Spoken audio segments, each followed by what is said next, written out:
Right, hello everyone. Welcome back to my channel. And tonight I am going to be doing a um, response slash reaction to Connor Tomlinson's trip to Israel. This, to my knowledge, I found out about this particular trip a few days ago. A couple of my followers and people that I follow, um, you know, viewed this in a very negative light. It has caused a bit of a stir. So I want to see exactly what his um, response is and really sort of give my initial thoughts to this. Uh, and we'll go on from there. Um, I will pause throughout to add in any comments which I think is that I have that I think might be necessary. I am interested in this because this is Connor, of course, is a former member of the Lotus Eaters. He has been accused in the past of being containment, nicknamed the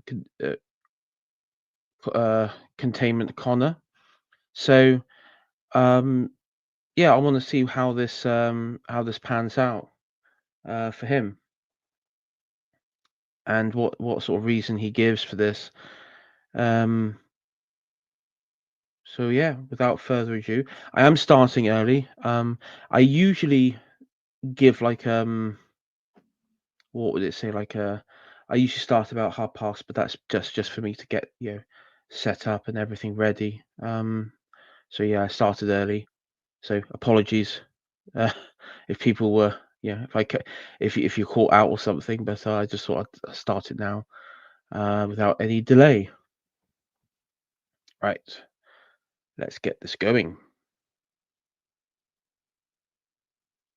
So I went to Israel for the first time, thanks to Yoram Hazony and the Herzl Institute, and I have some thoughts. And those thoughts.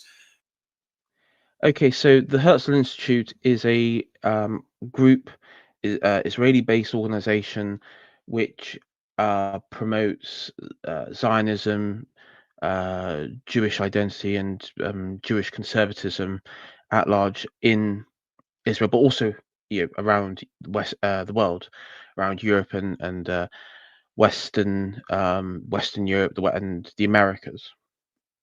The individual in question um, that he mentioned there as well is sort of like a key figure in that. His name rings a bell, but I'm before he's written books on like national conservatism. I believe people like Viktor Orban and Meloni in Italy is greatly inspired by his writings. And just some clarity that while on paper, the Herzl Institute isn't Israeli owned. It doesn't receive direct funding, but it's individual. It's like it doesn't receive funding from the government, but it receives funding from individuals within the government, sort of thing.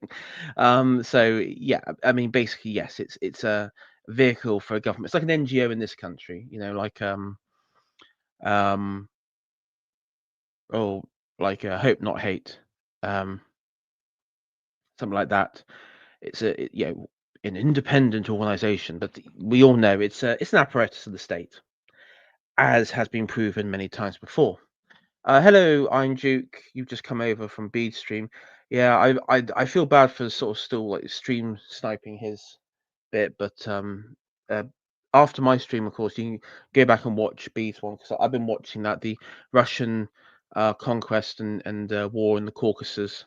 Very interesting stream. Very interesting part of Russian history. I like to see Bede talk about the Russian expansion eastward into Siberia, the steppes, maybe even into Alaska. That'd be a good one for him to cover. Anyway, back to this. So yeah, just get that to clarify. Uh, this is we shall continue. Right off the bat, are going to get me accused of being both a Zionist shill and an anti Semite. as has already happened, because I wrote this nifty article here. It's on Substack. It was originally published on Courage Media. You can read it in either place. The Substack.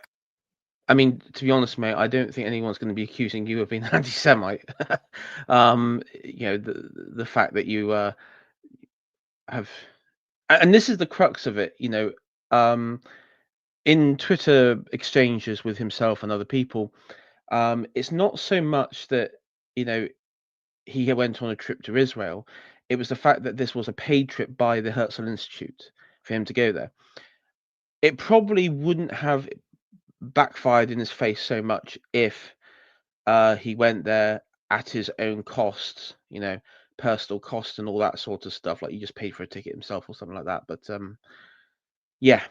Anyway, Version does have a narrated option and a bunch of photos from the trip as well, because the highlights of the trip were the ability to see the various Christian heritage sites as a Catholic, like walking the Via Dolorosa, seeing the Church of the Holy Sepulchre, seeing the Church of the Flagellation, visiting the Garden of Gethsemane and the Church of All Nations, before, Hamas rocket decides to bomb them into rubble.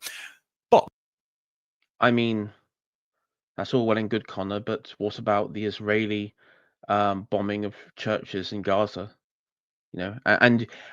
And many accounts have justified that with, well, it happens in war. I mean, Bethlehem. Look what's happened to Bethlehem. It's like walled-in city. Anyway, we'll get back to this. I do find it funny though that and I think he's sort of making a. I had to think. So this is the first time I'm watching this, so I haven't seen this before, but it is interesting that, and I had a feeling he might do this, that he will use his Catholicism because he wants to obviously distance the accusation of being a Zionist shill, containment Connor. He doesn't like. He's trying to really shake that image in this video. And so, of course, one way he can do that is go look at all these Catholic and Christian sites I visited while in Israel and and all that sort of stuff. So I had a feeling he might do that.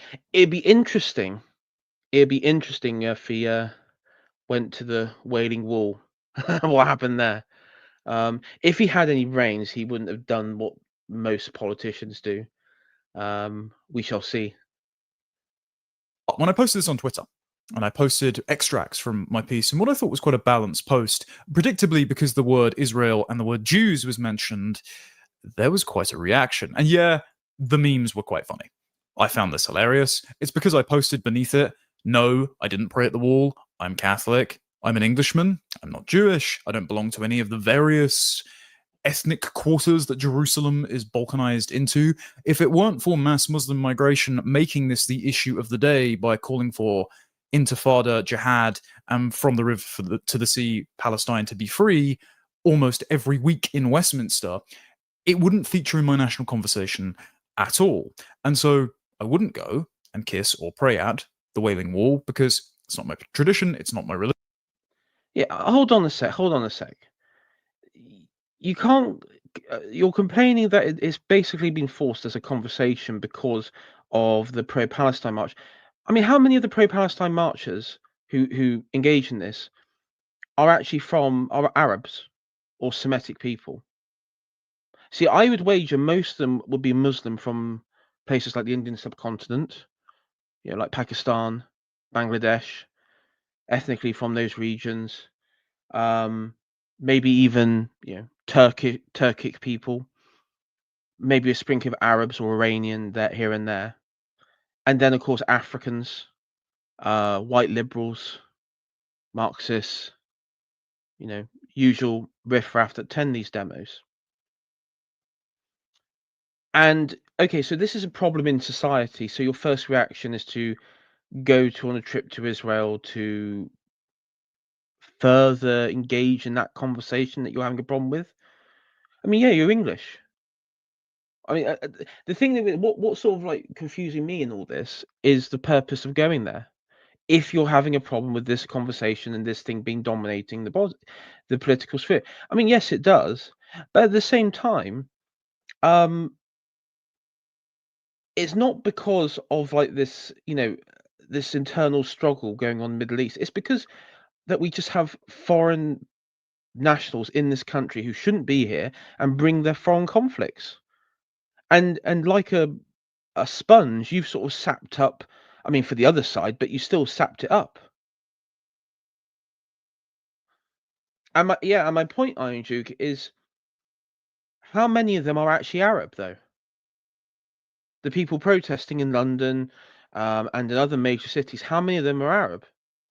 I'd garner that most of them are discounting. If you were to get rid of the white liberals, the white native liberals in there, I would garner that probably most of them were from the Indian subcontinent,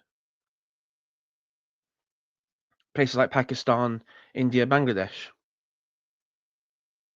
Maybe even Afghanistan or um, uh, yeah, Central Asia. To push it.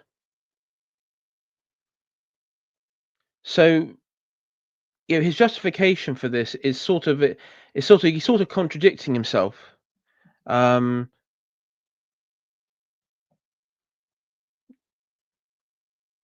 we will continue. Religion, and it would be disingenuous and disrespectful of me, I think. I saw one yarmulke dispenser right on the ramp over here, as you can see down there, and I just turned around and walked back. Not my thing. However, I mean, that's quite funny. Yarmulke dispenser. It would be better to explain, though, from a Catholic point of view, why is it the wall itself? I mean, it's not so much it's not my thing, but why, as a Catholic, it it is actually it's blasphemous. It's a huge insult to your own religion. And the way that you would explain it, and I don't know if he knows this or if people watching this might know this, the temple for a Christian, the temple is the body of Christ. And the sacrifices that would go on when the temple stood before the at the destruction by the Romans during the Jewish wars back in the first century, there would be animal sacrifices there. Well, from the Christian perspective, the sacrifice is Christ, the body is the temple. So the temple itself is useless. And in many ways, if you were a Christian that engaged in that sort of ritualistic practice, it actually goes against the divinity, and you're declaring against the divinity of Christ in that sort of thing, which is quite funny because why I find it so fascinating, and I struggle to understand, and maybe I need some Christian scholar to explain this to me. But why is it how it is the evangelical mind or the variations of Protestantism, which in many ways Protestantism is what was in some areas a reaction against aspects of Catholicism which they viewed that deviates from Christianity in their own personal view. I mean, so for me, this is like uh, in some ways that sort of whole process of going up against the wall is rejecting Christianity. It's apostasy. It's a move that is on kin with apostasy from their own framework and belief system. From their own view. Sorry, that's just me deviating there. Let's continue with Connor's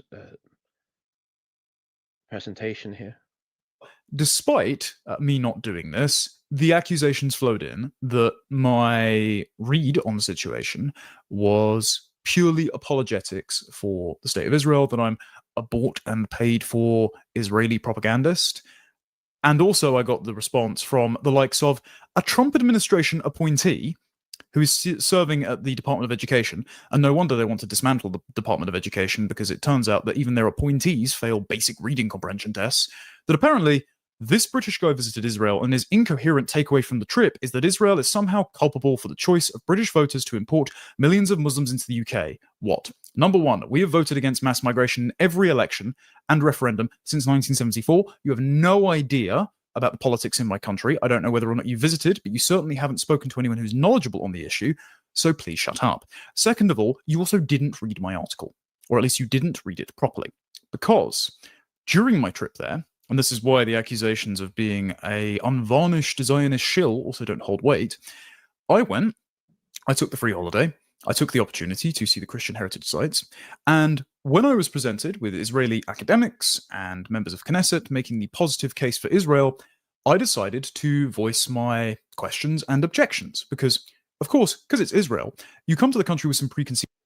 Yeah, so Connor is right in the sense that he did he did raise with the Knesset various you know from which is like their parliament and everything. He did raise the question that was made by several government figures in government, that's basically, well, the Gazans, once they're removed from Gaza, we'll just send them off to Europe. Europe can have them, or send them off to France or wherever. And he did want to raise that and he in and I don't know if it will show it in here, but in the article that he references, that the hostility from the right towards Israel is that Israel can be the ethno-state that many people in Britain and on the right and in other European and American countries want, and uh, American countries want it to be, or want them to be. But Israel, has this exception that for some reason us in Europe and Britain don't have. And that for them to have their utopian society of an ethno state, it means the people who are undesirables, who are, in their words, violent barbarians, terrorists, baby killers, you know, what have you, come here, come to Britain. And yeah, he does raise that. I know, I saw it, the article, Iron Duke, he does raise that. And the problem, and this is the problem. I mean, this has been going on for a while now. I mean, forget Gaza for a second, Iron Duke. The charity Israel Aid, which is funded by the Israeli government, and if you go on their website and social media, they'll talk about how they help, um, you know, Israel and other countries, neighboring countries in Europe and elsewhere, with like natural disasters like earthquakes and forest fires and what have you. But one thing they also do, and they have done, is they have been facilitating the safe access of migrants into Europe, and this has largely been through Greece. If everyone casts their minds back to probably about 10 years ago now, with that massive caravan drive of migrants to Germany, a lot of that, boats included, that was funded through and supported and called and helped even logistically through Israel Aid. And so, and I wouldn't expect um, a lot of these routes, by the way, the people that the small boats where they end up in Calais and in Dunkirk and northern France today, also come through those similar routes. It would not surprise me if Israel Aid, because it's still operating in Greece today, Lesbos, the famous the island there, which has been known about for some time now, where you have the like a stop-off point between Asia and in Europe for migrants. Yeah, and they did it in the Med as well, with Sicily and Sardinia as well, with Italy. So this has been going on a long time. This is not exactly new. I mean, yes, they're threatening to do this with Gazans, but this has been happening with Syrians, Iranians, Lebanese,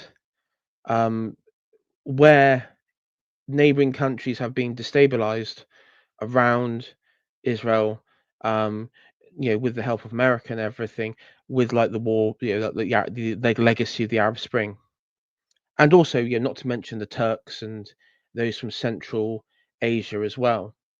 There is this has been going on for some time now. So this isn't a new thing, and this is something that is ongoing. It's not like is Israel threatening to do it now. An Israeli government officials threatening to do it now. It's happening now already, and that's sort of my point.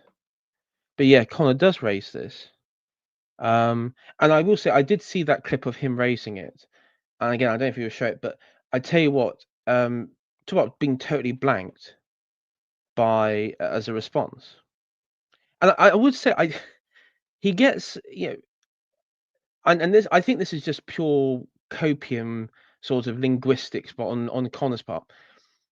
You're calling this a free holiday, mate? You took money from the Herzl Institute. Listen. You were paid. You were paid to go there. Um, you decided to. I mean, yeah. Oh, I took an opportunity to go visit, Christian sites and all that sort of stuff. I would gather if you were paid to go somewhere, that there is a set of certain conditions that apply to that. Am I wrong, chat? If any of you were paid to go to another country for whatever reason by an organization in that country, there's a set of conditions like, oh, you have to attend this, or you have to do this, or you have to, you know. I mean, did he visit Bethlehem in the West Bank? Did he visit the, Galilee? Did he visit Jericho? You know. So, I mean, I think this has just been him being quite dishonest. Quite frankly, it's quite a dishonest thing. He needs to just own it. Yeah, I was bought. I went there, but he sort of. I mean, he's obfuscating the fact because he just knows on an optical level at this time it makes it look bad, and there's a lot of people on the right are annoyed with Israel. They're annoyed with um, you know, the forever wars. They're annoyed that the fact that that country can have, you know, basically like a perfect society based on their own ethnic group, and that's something that isn't allowed here in the West, in Britain or elsewhere. And not to mention, you could probably draw a direct line from the small boats crisis to, Israel aid, for example. So there we go. Oh, I better better continue because otherwise we'll never get through this. Conceived notions. For example, the fact that Danny Danon and Ram Ben Barak, two members of Knesset, had in 2023 written this Wall Street Journal article saying that the West should welcome Gaza refugees. And it says, much like Angela Merkel declared Wir schaffen das and let in a bunch of Syrians and Afghans who went on to commit lethal terror attacks time and time again, including multiple early this year, they say, looking to these examples, as in between 2015 and 2016, Germany alone admitted more than 1.2 million refugees and asylum seekers, about a quarter of whom were Syrian. They say countries around the world should offer a haven for Gaza residents who seek relocation. Nope, no thanks. If you guys can recognize that they are a jihadist population, over 1,000 of whose civilians participated in the October the 7th massacre, pouring over the about 90 breaches in the Israeli border, whooping, cheering, handing out sweets, and celebrating the various murders and molestations that happened of innocent civilians on that day, why the hell should they be my neighbors? If you can't live next to them and they're firing mortar rockets over your border, why should they be firing them at my house, at my city, and putting my family in danger? Bear in mind, when the Netherlands took them in, I think it was like 80% of them ended up with a criminal conviction. When Lebanon took them in the 70s, these people became part of the Muslim minority that caused the Lebanese civil war. And I'm Duke. I would, but my autism wouldn't be able to cope. I would say here. I mean, this is where Connor. I mean, it's not not most flattening face. I paused on here. Where I will have to do a bit of fact checking here. Hamas was created by Israel as an organization. It was created by Israel to rival the PLO. What he's referring to here in the 70s and stuff is that the PLO were forced out into Lebanon, into Algeria, North Africa, and places like that, and they caused problems there. Yeah, true. They did cause problems. They were, you know, I mean, not so much the whole jihadi stuff, but they were very much into like the guerrilla warfare aspect of it. A lot of the jihadi behaviors, like suicide bombing and stuff, actually has its origins in Syria, believe it or believe it or not, with Assad and Assad Senior.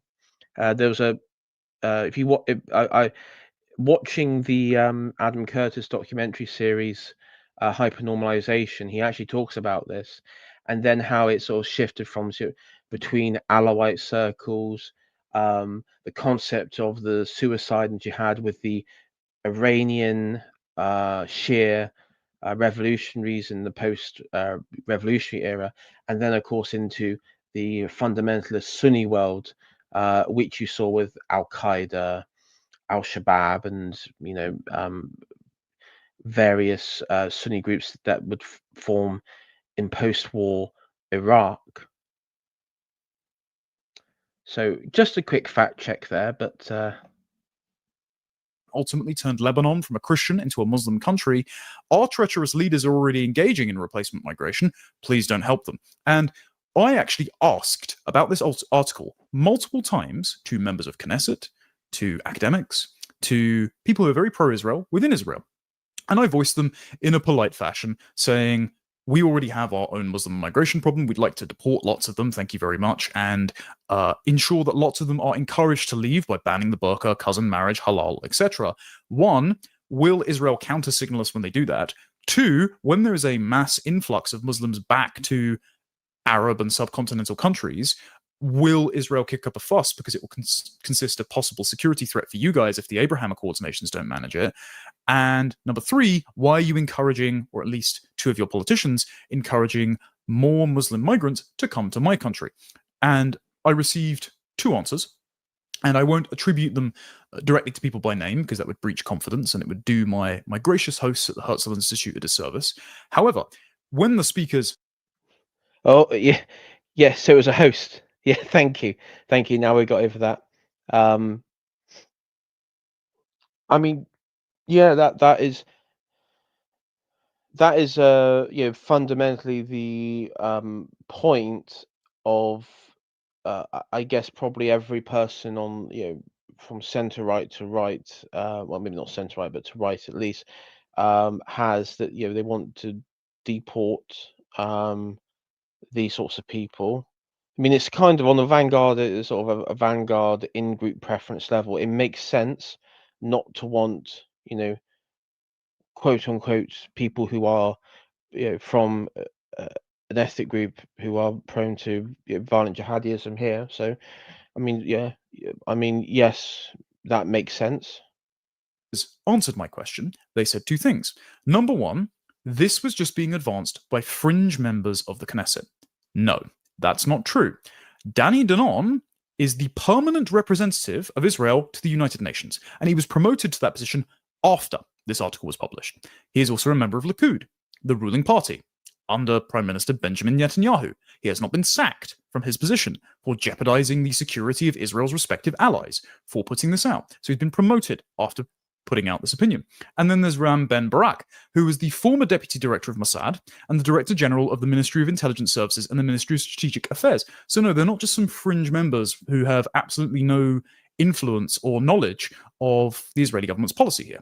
They're either involved in shaping it or actively representing the government in world affairs at the highest level. I also received very vague assurances that deals would be cut with African countries, including Rwanda, because Paul Kagame is a very shrewd political operator, and Indonesia, to place these Gazans, Palestinians, in Muslim countries or countries that were willing to be paid to house them. However, they could not provide me with any assurances that they would then not leave those countries, cross places like Libya, North Africa, board boats, and go via the Mediterranean or through the Schengen zone and end up in my living room. Instead, when I raise that as an issue, something that is eminently predictable and foreseeable, given the examples of Syrians and Afghans used in Danon and Ben Barak's article, they then essentially threw up their hands and said, well, that's the fault of Europe's leaders. Reminder, Europe's leaders are apt. Well, and what did you expect? That you were talking to a society which is in completely ethnically homogenous within their own in group. Is very strict with their own in group preference, probably one of the most strictest in the world. Um, and why would they care about anybody else? I mean, they don't care about Europe. They don't care about your living room or your street or whatever. They don't care about any of our living rooms or streets. Why would they care? They just want them gone. And this is where this is where it gets sort of to the crux, and it's like his whole video and his whole article. Well, this is I went to Israel and this is what I learned, and it's like, dude, come on. We know exactly how these sorts of societies and this particular society thinks. They're just for themselves. I mean, in some ways, the way that Israel behaves is how every country should behave. It's how our country should behave. It's how America should behave. It's how France and Germany should behave. It's how they should all behave. The difference is, though, however, is where you have, you know, the member of Likud saying, in this example, well, it's the fault of European leaders that you allow them in. While at the same time, you have a liberal organization through Israel Aid, which is helping them across the borders. And, this is something that dear old Charlie Kirk, God rest his soul, talked about, and you've probably seen clips of him saying that you have the ultra orthodox conservative Jews and conservative minded national conservative minded Jews who go against leftism and leftist ideologies and all that sort of stuff, and they talk the good talk and everything that everyone on Republican right, conservative right wants to hear. But then at the same time they have this total um they have this total sort of unity, even with the most liberal Jews or the liberal faction in America, like with the ADL, for example, because at the end of time, it all transcends political ideologies within their own group. It just comes back to like just pure group. The politics doesn't play a factor in it.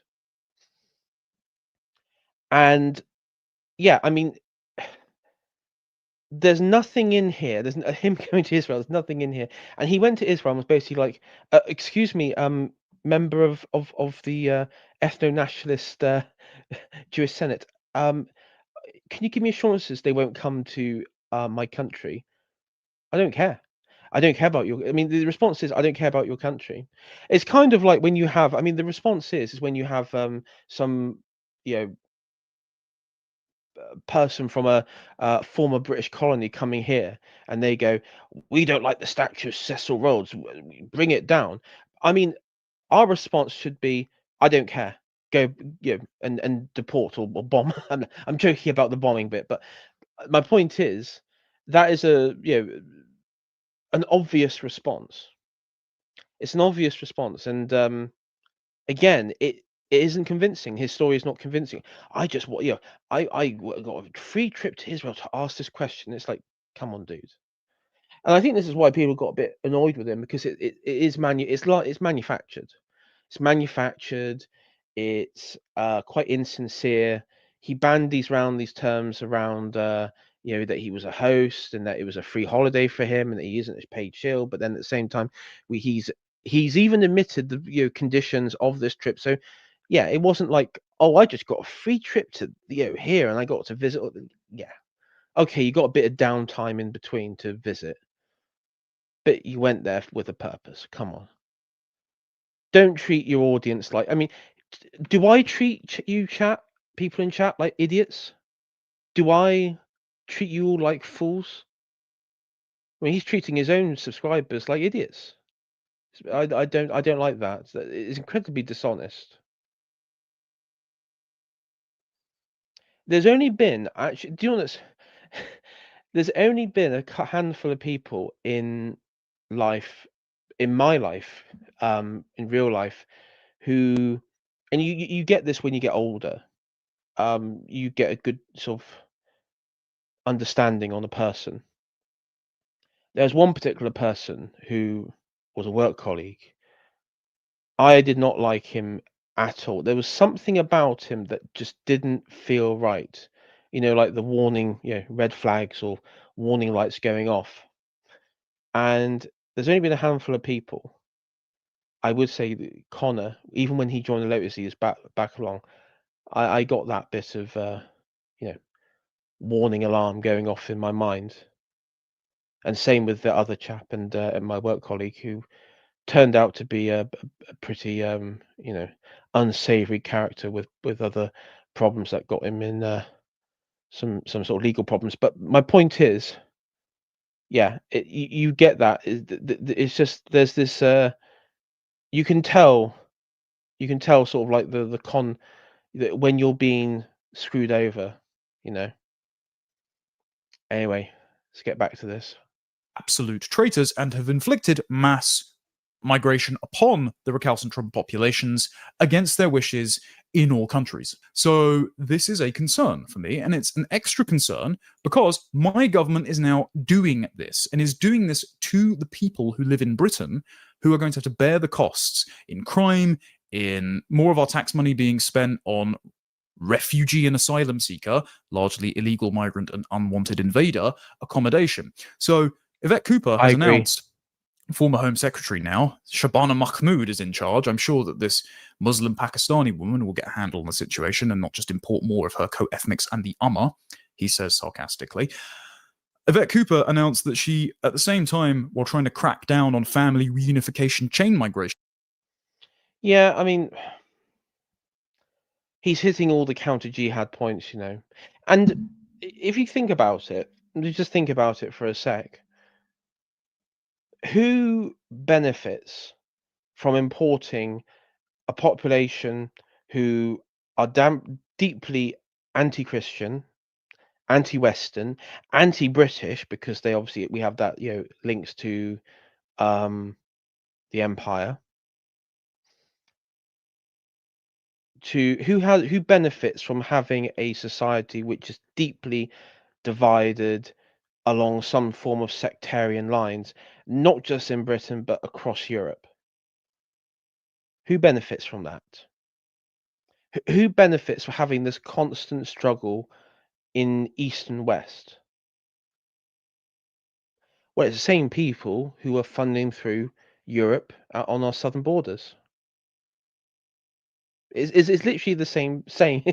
I mean, and this is the thing with the counter jihad people is that they will, like Connor and stuff, that they play into this, the us versus them on this ground. And yes, it is a problem, but at the same time, I think we need to look at the bigger picture here of what's really happening.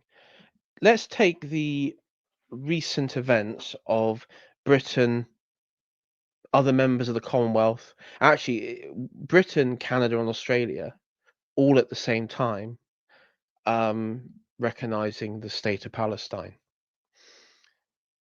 Now, who here can see the link between that and also a visa scheme? Because it makes it easier now, legally speaking, if you have people from a recognized state to come over, to be brought over, to settle, to quote unquote study, or for, as Ian Duke mentioned earlier, medical treatment on the NHS. It makes it considerably easier now. And we know Israel's if Israel and is pissed off, we know they have multiple methods. It makes they have many methods for dealing with people who they view as a threat and an enemy. But let's look at America as well. If Britain and the Commonwealth nations and France, because France, of course, has done this as well, if they had really gone a step too far, we would know about it. There would be financial sanctions. There would be all sorts of things. Yeah, Trump has done a speech today, whinging and whining about this, that, and the other, and everything like that. But apart from that, nothing's happened. From what I see, you got Israel is, they're doing at home. They're doing we'll never travel to these countries again. They even did these street interviews, asking randos on the street, what are your thoughts on this? And there was one girl that said, "Well, Britain's always been a colonizing state. We've been so oppressed. The Europeans have oppressed us for thousands of years. Won't somebody think of us?" Um, you know, the usual, the usual stuff. So yeah, it sort of plays into that, um, and yeah, I mean, this is the thing. Um, Akhtari and Decadia, you know, and also let's look at it from another point. Let's look at the whole state recognition stuff. You have the nonsense from Starmer and co. Saying, well, we're going to recognize Palestine, but we're not recognizing Hamas. Well, okay. Palestine is divided up between Hamas, who govern Gaza, and the PLO, who govern the West Bank, or what's left of the West Bank, because I mean, again, you've got the kibbutz and stuff, and you have the settlements there. So, and that's shrinking, every year now.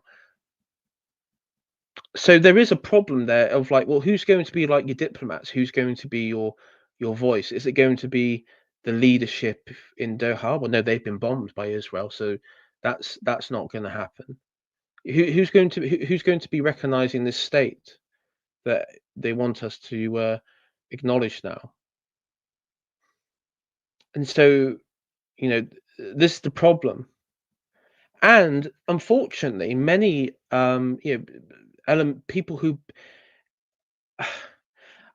people who are familiar with histories of groups that engage in violence in Britain along sectarian lines as well. Hamas could, in theory, turn around, or the political wing of Hamas could, in theory, turn around and say, "Well, Britain could recognise us because, of course, they recognise the IRA, which there was the political wing of the Sinn Féin was the political wing of the IRA. So it is possible, you know. The Britain does cave to political violence, and it has done in recent memory through the Good Friday Agreement. So yeah, I mean, all this moral grandstanding and stuff, empty words, pure empty words. Was going to make it easier and expedite student visas from Gaza. Why? If they can't build their country there, if the people from Gaza are ripping the pipes out of the ground that were left behind in 2005 when the Israelis left the region and turning them into the casings for mortar shells, I don't think they're going to be GDP rocket fuel and provide Britain with an abundance of doctors, lawyers, and engineers. Instead, I just think that you want to import more terrorists and put my family in danger. Bear in mind, Pew Research survey has consistently showed, but I think it's back in 2013, showed that upwards of 40% of the Gazan civilian population think suicide bombing is justified to defend Islam. No, thank you. Why would I take a 4, possibly much higher in 10 chance of being blown up by anyone? They don't need to be in my country. They shouldn't be in my country. And so while I was in Israel, I raised the fact that prominent Israeli politicians had been lobbying for this. I also went to NatCom, which is owned, hosted, organized by Yoram Hazony. Again, an absolute gentleman who does not want this to happen to my country, by the way. Yoram is very much on our side of these things. And extra doubt. I mean, come on. Come on. They don't want you to happen to this country? Why? Because you're a Christian? Well, you said it yourself. Look at Lebanon. Did they care then? What about the Christians, the Orthodox Christians in Syria, the Assyrians? You know, another one of the most ancient forms of Christians in the region, or even the Christians in the West Bank. What about the pressure given under, the conflict in Iraq? Remember 2003? What was it? Iraq had 1 million, 2 million Christians.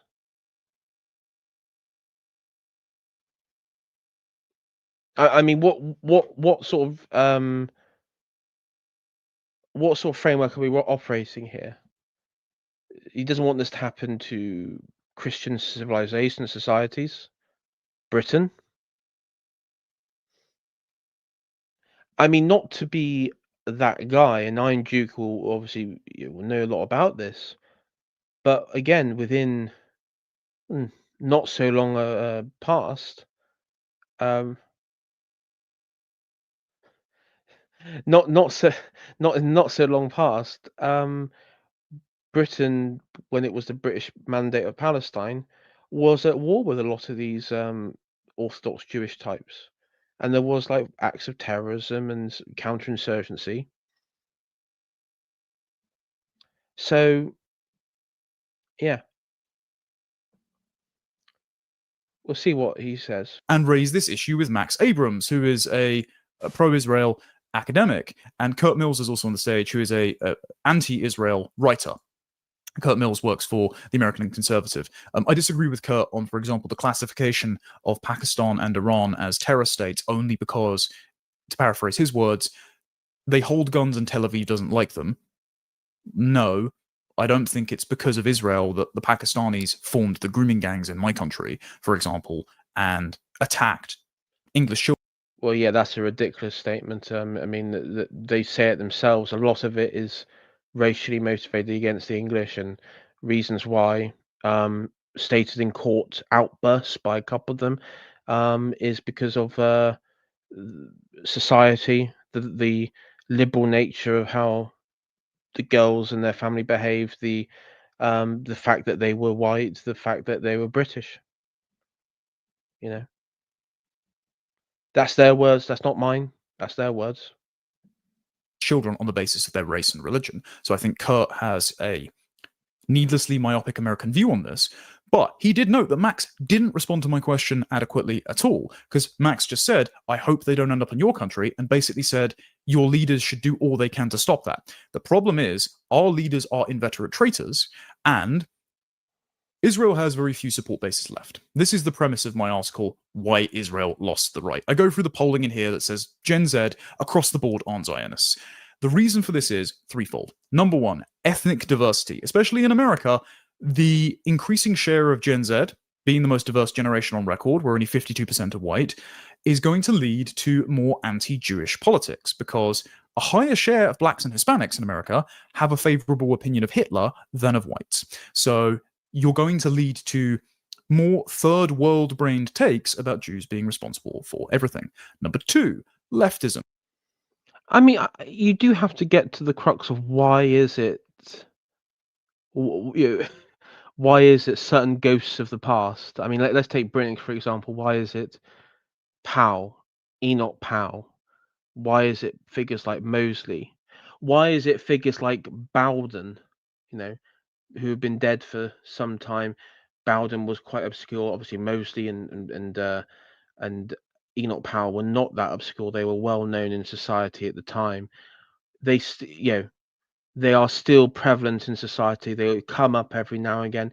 I mean, at one point, I remember when Enoch Powell would be trending on social media, on Twitter, every so often. Why is it these ghosts come up? And of course, the Austrian painter. Why is it that those particular figures always come up? It's because, I mean, I would say a lot of, uh, you know, secular liberal Jews to just ordinary liberal atheists and communist people on the left in general in Western society, in Europe and Britain and America, have mythologized to an extent the legacy of World War II, now that it has to be referred back to, as a huge point of reference, you know, because we just live in that paradigm, you know, as people would call it, the forever boomer truth. It's the boomer truth, and it's the boomer truth regime. Um, I mean, that's why I think he is so prevalent. It's kind of, in many ways, it's a monster of their own creation. The fact that they talk about it so often, the fact that is the current paradigm of their creation, is actually a monster of it's the monster that keeps on coming back to haunt them, because it's the one that they've created.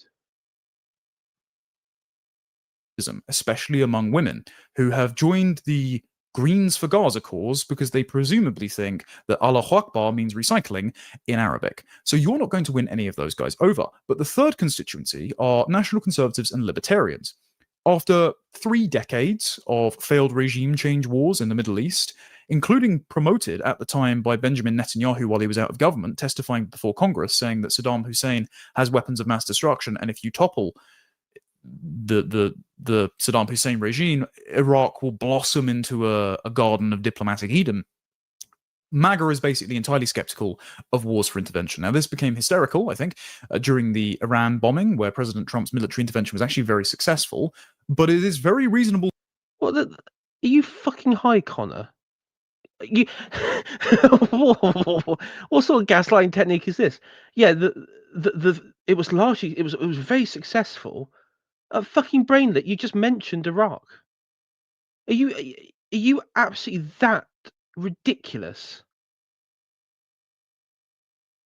What a ridiculous statement to make. Oh yes, it was slightly hysterical. Yeah, because of course Libya turned out well. Iraq turned out well. Syria, oh yeah, that's blossoming as an Connor, you fucking idiot. What a stupid comment to make. Absolutely ridiculous. To even say that it was hysterical. Hysterical. You bloody fool. I tell you what, if this is your attempt, this video, to make yourself not to be like a shill or something, tell you what, you fucked up big time. I recommend hiring some PR firm to get your image sorted out, because quite frankly, you're incapable of even maintaining a fake amount of honesty here. You can't even fake honesty. You're like the inverse of a psychopath. You can't even pretend to be normal. Fucking hysterical. To not want a single American troop on the ground spending American blood and treasure in the Middle East again. Also, a lot of our countries are suffering deep economic, cultural, and demographic disfigurement at the moment. And so, much like we can't govern. America and Britain cannot even govern parts of major cities. How the fuck, Connor, do you think you'll get a potential conflict with Iran? We can't govern major cities. We cannot govern areas of our country effectively. We have ghettos. We have ghettos of people who do not want to be a part of the country and the civilization at large. Oh, well, it was largely successful. Dude, they wanted to overthrow the regime in Iran. That was the purpose of the bombings. That was the purpose. Do you remember Operation Lion? Do you remember that? Is that Operation Lion? I remember that. You had Netanyahu went on the airwaves calling for the Iranian people to rise up and overthrow the Islamic regime in the country, the Ayatollah and the mullahs, to kick out the mullahs. This was regime change, you idiot. Oh, it's largely successful. Largely successful. Fucking idiot. God. I'm a Christian. I care deeply about my faith, as millions of Christians in the Middle East get systematically fucked over.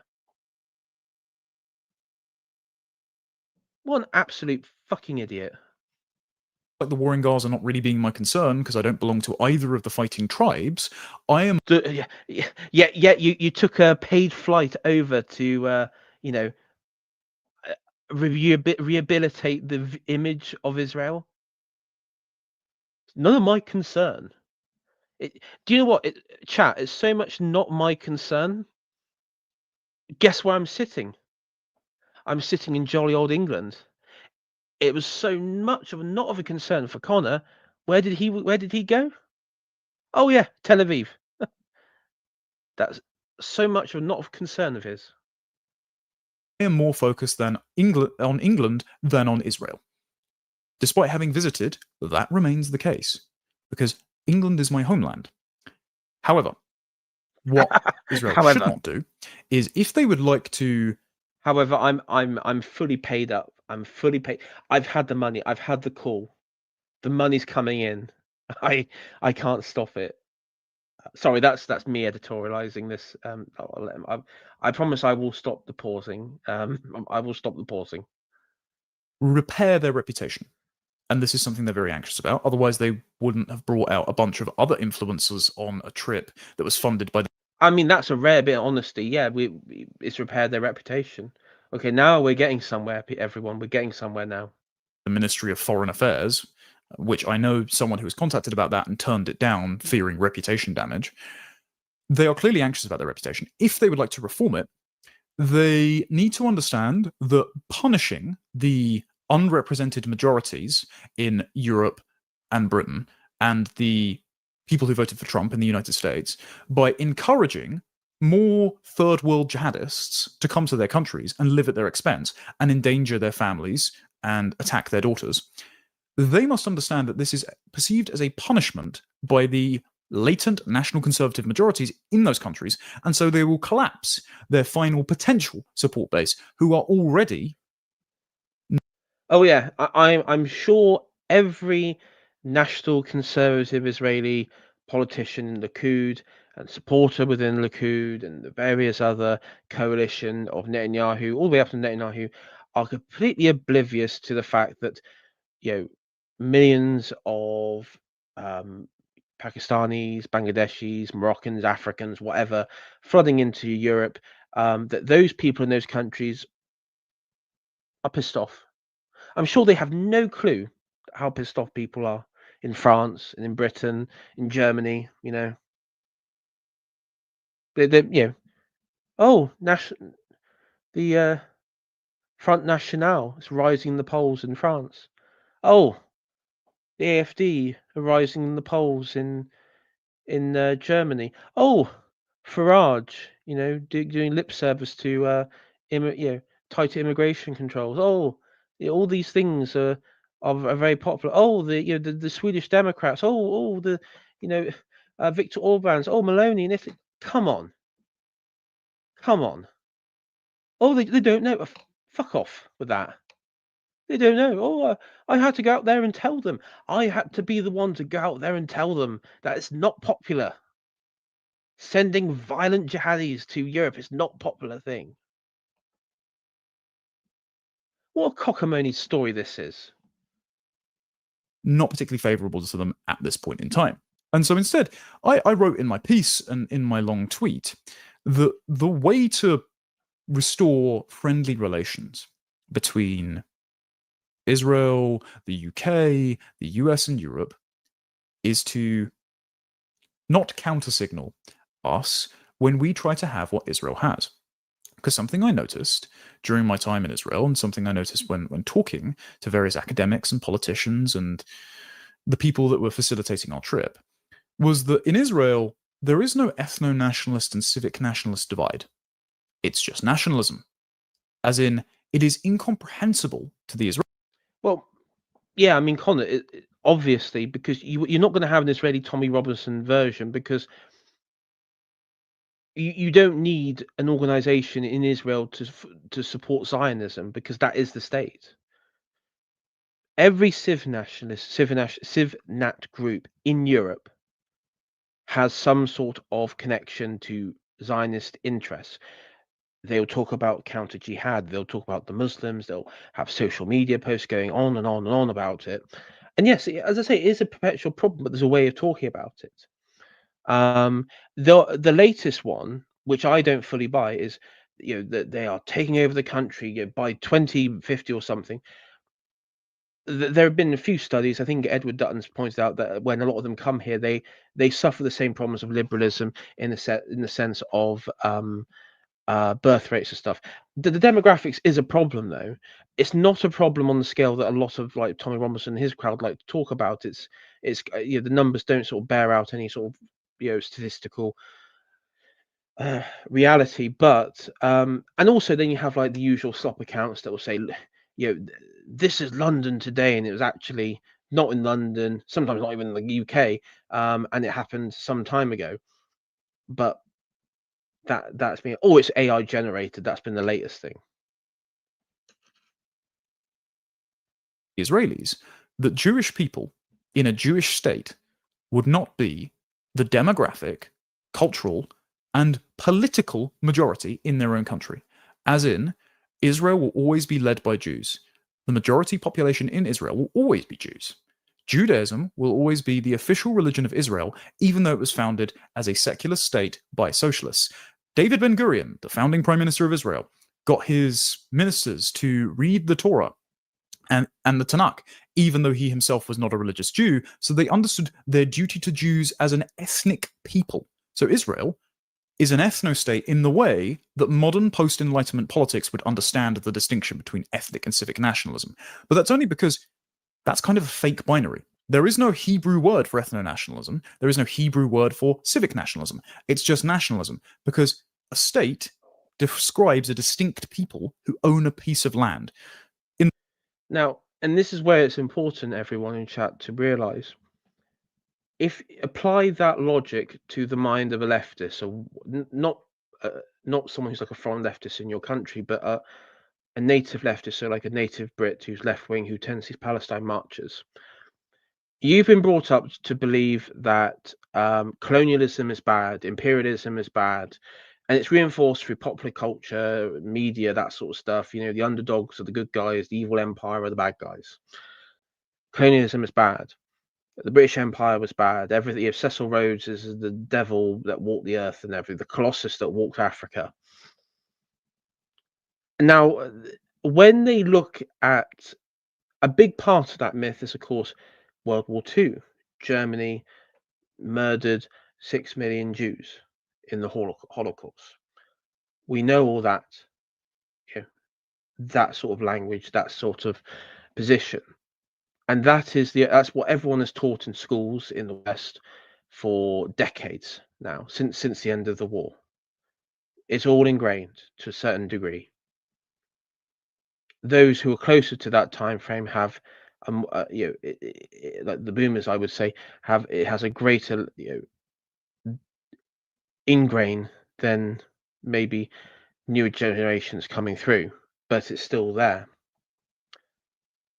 And so when you come down to, okay, there's a perpetual aspect of evil, which is colonialism, imperialism, Nazism, fascism, from the leftist mind, and as he points it, that Israel is an ethno state, it is designed for that, it is expanding and everything. It is not an illogical fallacy for a leftist to equate them with that sort of level of evilness. It does make sense.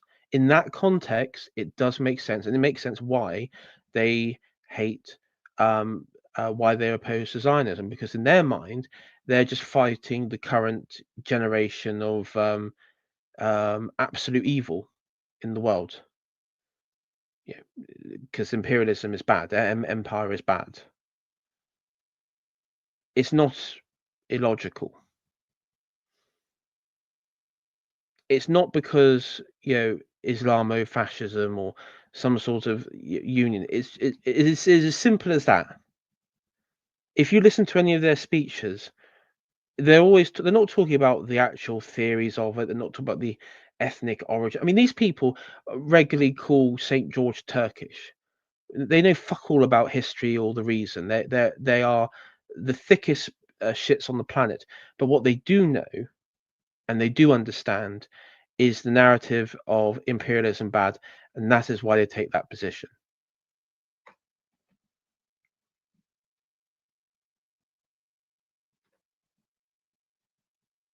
In the Bible, Israel becomes a state when the Jews go into Egypt. So they become a nation when they're in a different country. So that means that a people precede the nation which is named after them, the culture which is ascribed to them. And so the modern description of ethnic and civic nationalism, which is something I was trying to say doesn't really work in my recent interview with Andrew Gold, is non existent in Israel. Instead, the Israeli model of nationalism just kind of works because they're self confident, they have no shame about being a distinct ethnic people, they practice their religion. About 50% of them do national military service. They have high GDP per capita. They have above replacement birth rate. They're the only developed nation with one. And this is true even among secular Jews who have 2 to 3 children, to say nothing of the ultra Orthodox and very strange Haredis, who, if I might just comment, I put this in my piece. This was one of the weirdest parts of being in the culture there. You know, the Chabad sect that were like tunneling under New York in 2024 and were like emerging from the sewer and running off into the night? Well, they believe that this guy, and I don't speak Hebrew, so apologies for my pronunciation, Rabbi Menachem Mendel Schneerson, is the Messiah.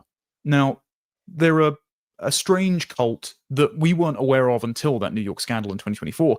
But in Israel, they've put up posters on like every single road sign around Jerusalem, Tel Aviv, all the various highways up into the north and the Golan Heights. And it's just strange to see. It's a very different culture to mine, which is why, not being a dispensationalist, not being Jewish. I mean, one of the worst aspects of modern Britain is how, and this is the problem with the people, our people, is that we've become so degraded and deracinated on an individual level, hyper individualism, you could say, that we don't think about ourselves, our people, and our nation, our civilization at all. We don't. We just really sort of think about our own, maybe within our own direct family units, and maybe a couple of friends of that. And you have like these instances where you live. You can even live in villages now, towns, villages, on the street, and you don't even know your own neighbor, which would be unthinkable half a century ago. I would also wager that in Israel, for example, in a town or village or kibbutz or whatever, everyone would know their neighbors and probably know people on the street. And it's not some sort of magical formula that Connor sort of make it sound like that they've discovered. This is just the natural way that people behave. This is the natural way groups behave, and this is how we used to behave. Easy living, access to pornography, access to tons and tons of content and slop media, streaming services. All these things have an effect. And not to mention the, you know, not to mention other, other things that happen in city centres and these particularly city centres and stuff. But I mean, of course, the immigration bit plays into a role. So you even have neighbours who may not even be from the same countries. So you have like a totally impossible aspect, impossible prospect for any sort of integration or assimilation. With like a Tower of Babel sort of street. And I know because I've seen some, and it's uh, it it's a lot of self-segregation. One thing I found is I went to my local town. I went into a pub the other week or the weekend, and in the town, you like most towns across Britain, you've seen this steady rise of foreign nationals from Africa and Asia arrive. Um, with the headdresses and all that sort of stuff. And one thing I found is that when I went to the pub, it was like the town. 10, 15 years ago before that. I mean, you'd be 10, 15, 10 years ago, you would be hard pressed to find a single black or Asian person. And yeah, I had that. I went to Exeter the other week, and demographic have changed so much. It's just in just a few years. Yeah, same with Bristol. I went through Bristol city centre a few months ago, and I jokingly said, I mean, it used to be go to St Paul's to spot the white man. Today, I mean, it was all black and Asian. You couldn't spot a single white person. It was insane. The numbers were. It was absolutely insane. And it's why I don't believe the official stats. I actually think the official stats are so skewed, or it's it's not even the numbers itself are actually worse probably than we would imagine if I'm absolutely honest. But I don't have a deep and abiding attachment to the land that compels me to be a Zionist or to say Israel is our greatest ally, or like Mike Huckabee once insinuated that he and Donald Trump were placed on this earth to save Israel and therefore to get into heaven. Like, that's not how I think about things. That's not how anyone in my generation thinks about things, whether they're doggedly anti-Israel or just kind of apathetic because we care more about our own countries first in the state of disrepair that they're in. And we think, look, Israel's kind of doing well. The Middle East is ruled by the right of conquest. Like, every single minority group is persecuted. Every single ascendant empire persecutes a minority group. The war in Israel and Gaza is basically an imperial dispute over territory via right of conquest. The guy who bombs the other one off the face of the earth probably wins. I'm not that bothered about it. But they can take care of themselves so long as they do not end up in my country. And that is a matter for international diplomacy. And the Israelis, in a quid pro quo, are concerned about future diplomatic ties, mutual investment between them and the United States. I mean, if you're not concerned about who wins, and this is a whole just right of conquest thing, why make this video? Why go to Israel? Why write an article? Why write an article in a way, and why speak at an institute which is known for promoting conservative Jewishness and Zionism to rehabilitate Israel in the West? Why do this if you don't have any sort of view on this? I mean, you're right. You shouldn't have a view on this. No English person should have a view on this, really. Um, there shouldn't be any concern. There should be like, you know, an obscure conflict, like the little fighting that goes on in what was it? Not Burma. With various guerrilla groups and the government. It's some strange regional conflict. It shouldn't really have any bearing. I mean, of course, it does have bearing in the sense on a Christian perspective. Um, Again, I will say, I will call out people like Mike Huckabee and those sort of things. What's quite interesting is when they mention the Bible and they talk about the nation of Israel is mentioned in the Bible. It's not. If you look at the Bible, they just talk about the nation, God's chosen people. Now, the only way into heaven is through Christ, right? Just go with this a sec. The only way into heaven is through Christ. And so by following Christ, following his teachings, and worshipping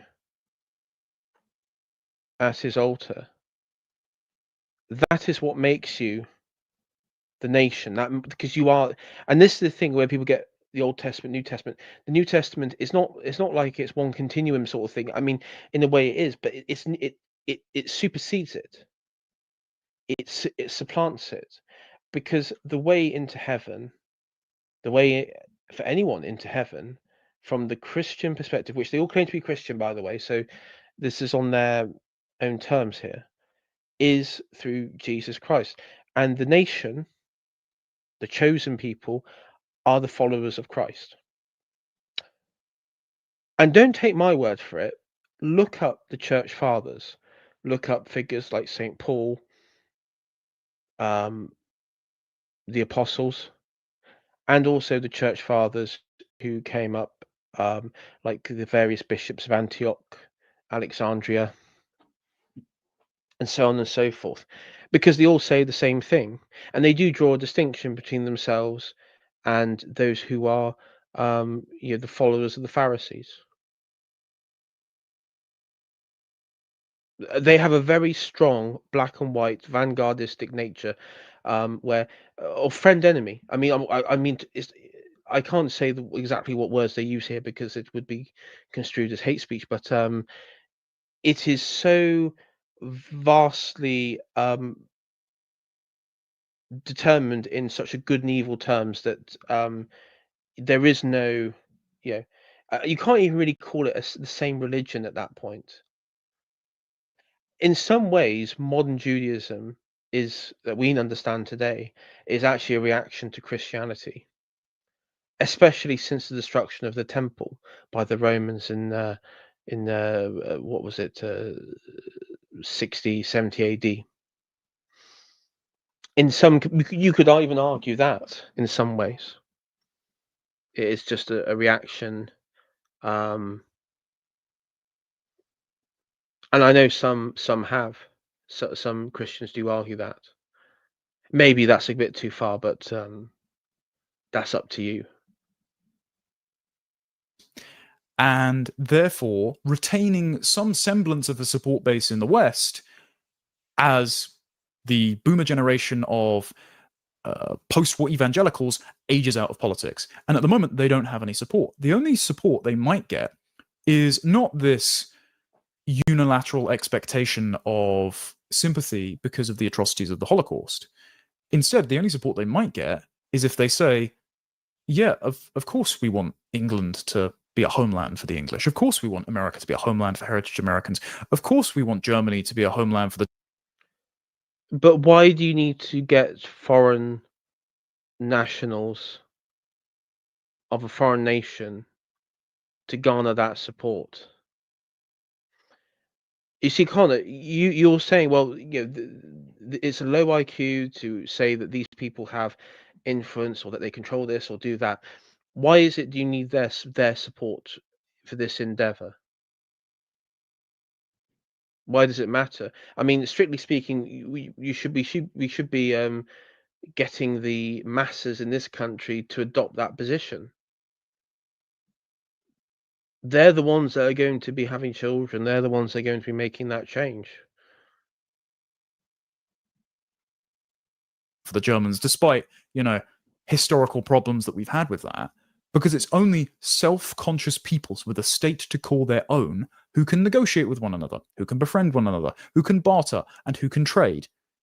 In fact, isn't it a lot sillier to have nuclear-armed Islamic powers dotted around the world who will train their weapons the first chance they get on the soul state in the Middle East that Jews live in? It seems awfully... Hold on a sec. Hold on a sec. You just said a few moments ago that it was a right, right of conflict in the Middle East. It's how it works. So you don't really care either way. Now it's a problem. Now it's now it's a problem. Come on, come on. I mean, this is incredible levels of flip-flopping here. I mean, shall I be a bit charitable, guys? Shall I say that maybe he's talking about it from the Israeli point of view here? Maybe I'm being uncharitable. Maybe I'm being a bit uncharitable here. Maybe we'll see. not sensible to me for the likes of Danny Danon and Ram Ben Barak to encourage this. And it also has not been very sensible, as lots of right-wing Jews that were with us on the trip pointed out, as I've written in this article, for lots of liberal Jews after the Second World War to promote a kind of grey goo multiculturalism, a liquidation of all identities down to the lowest common denominator of the blank slate, in the hopes that Jews themselves don't stand out. And just to add on that, through organizations like the Anti-Defamation League, actively attack those who pursue, I mean, who go against that, who go against that liberal idea. Actively attack them personally. I mean, we talk about cancel culture. Let's talk about the OG cancel culture, where they name people, dox people, and set, their own sort of like lackeys against them. I mean, it's not even just about, oh yeah, they create like a rank state. They actually go hope not hate, for example. You know, who they actively target patriots and movements in our countries that try and actually express some form of identity within our own groups. It's so important that people understand this doesn't exist in a vacuum. That it's not just, oh well, because of World War II, the collectively everyone thought we won't have any expression of nationality because it reminds us too much of Hitler and Mussolini and all that crap. It's not like that at all. It has been actively suppressed, and it's continually suppressed to this day. Take the recent march, unite the kingdom stuff. If you look at the people, I mean, I'm not going to say much about it, but look at the people who are on stage, who were giving like little speeches and presentations and stuff. That should give you all you need to know about where things stand. Eve and this is I will refer back to Bowden's Vanguard speech here. The biggest enemy is the liberal within us and within our own people. The sympathies, post-Christian morality, all of these things are our own worst enemies and are actively used against us of things because they appeal to our sense of they like to appeal to the sense of reason, to fairness, to equality, to niceness, and at our own expense.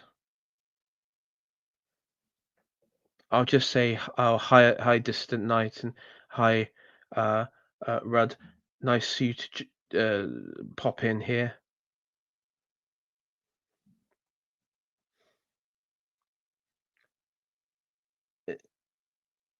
This isn't just, there is active measures being taken place in all of these, in all of this,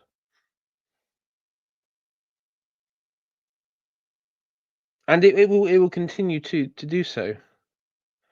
Yeah, at the end of the day, the only people that will help Britain is the British people. Fundamentally, and this is the sort of core reality. The only people that help European people will be the Europeans and France, the French, the Germans and stuff. You have to look inwards and with this sort of stuff. Running off to Israel and begging for some form of support or assistance in upholding European civilization or something like that is just going to be met with at best indifference or realistically um scorn. How dare you? That's literal fascism. That's Nazism. And also, and this is something I if Connor watches this, I do apologize if I've been a bit you know rude about you or something like that. I don't want this to do the whole personal attack stuff. I don't like that, and I did get a bit annoyed with you earlier with the whole Iran stuff, but that did sort of wind me up a bit. But what I will say is, given what we know with Israel, once it's kind of like a mafia. Once you go in and you know you become part of that network, it's not so easy to leave.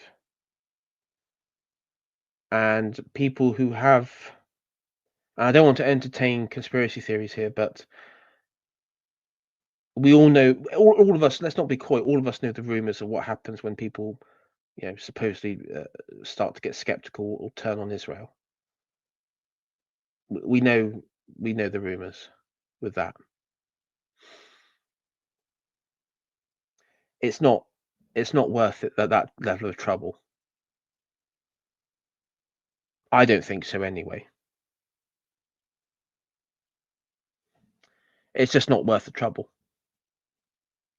And this has been pushed by the left modernists that Eric Kaufmann documents in the opening chapter of White Shift, who came to New York in the early 20th century and thought that liberalism was the only way that Jews wouldn't get persecuted, because if everyone was indistinguishable, then there would be no anti-Semitism. This has been pushed by the likes of Baroness Ruth Smeeth and Attorney General Lord Hermer in Britain. Funny enough, as we discussed on this channel with the Richard Hilton, he talked about how Trotskyites, who many of them within the Bolshevik movement were in fact Jewish, moved en masse because they were, well, let's just say they were sort of purged from the regime to America, would also be the founders of neoconservatism.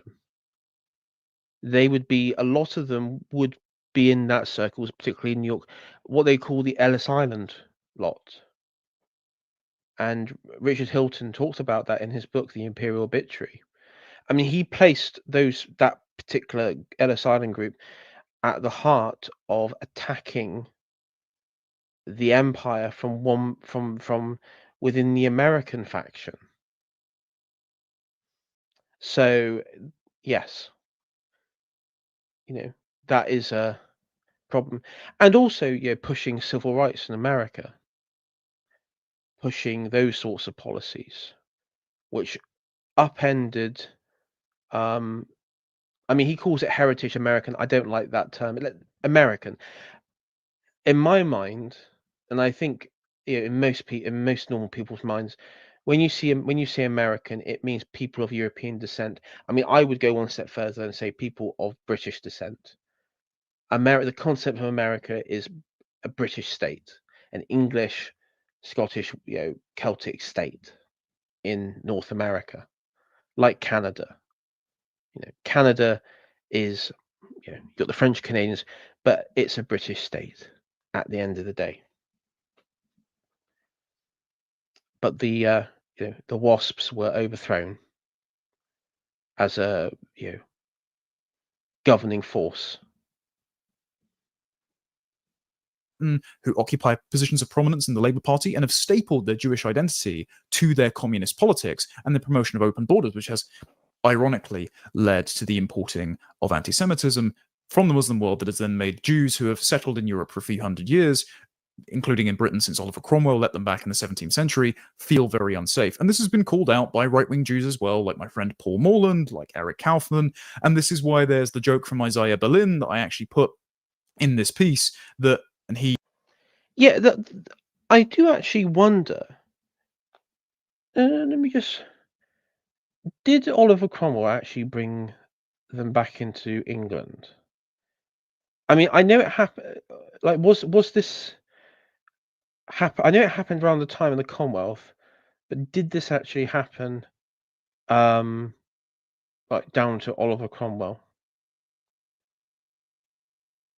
That's because I actually have got a book here that does a biography back to England. Hold on a sec, chat.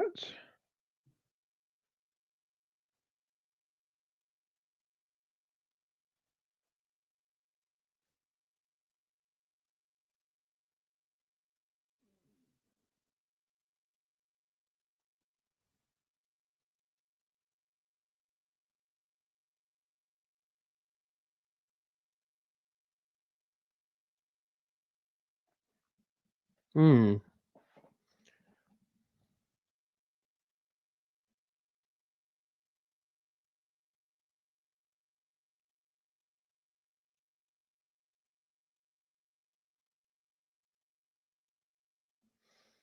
Let's have a look. Yeah. So in the book that I got here, it does talk about how the readmission of Jews into England in 1656 was, there was multiple reasons. One of the main reasons from Cromwell's faction was the millenarian conviction that Jews must convert to Christianity, or I guess it would be to the Protestant faith, to hasten the second coming of Christ. That's quite interesting because, of course, the um, evangelical perspective is that we must have a Jewish state in the Middle East because of the second coming of Christ. The Puritan perspective is that no, we must bring them to England and then forcibly convert them to Christianity to bring the second coming of Christ. It's kind of like the inverse of each other. That's interesting. I'd have to explore that further.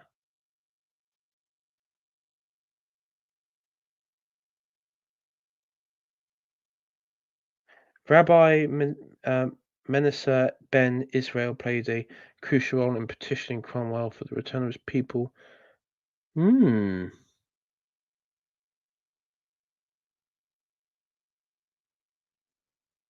Interesting.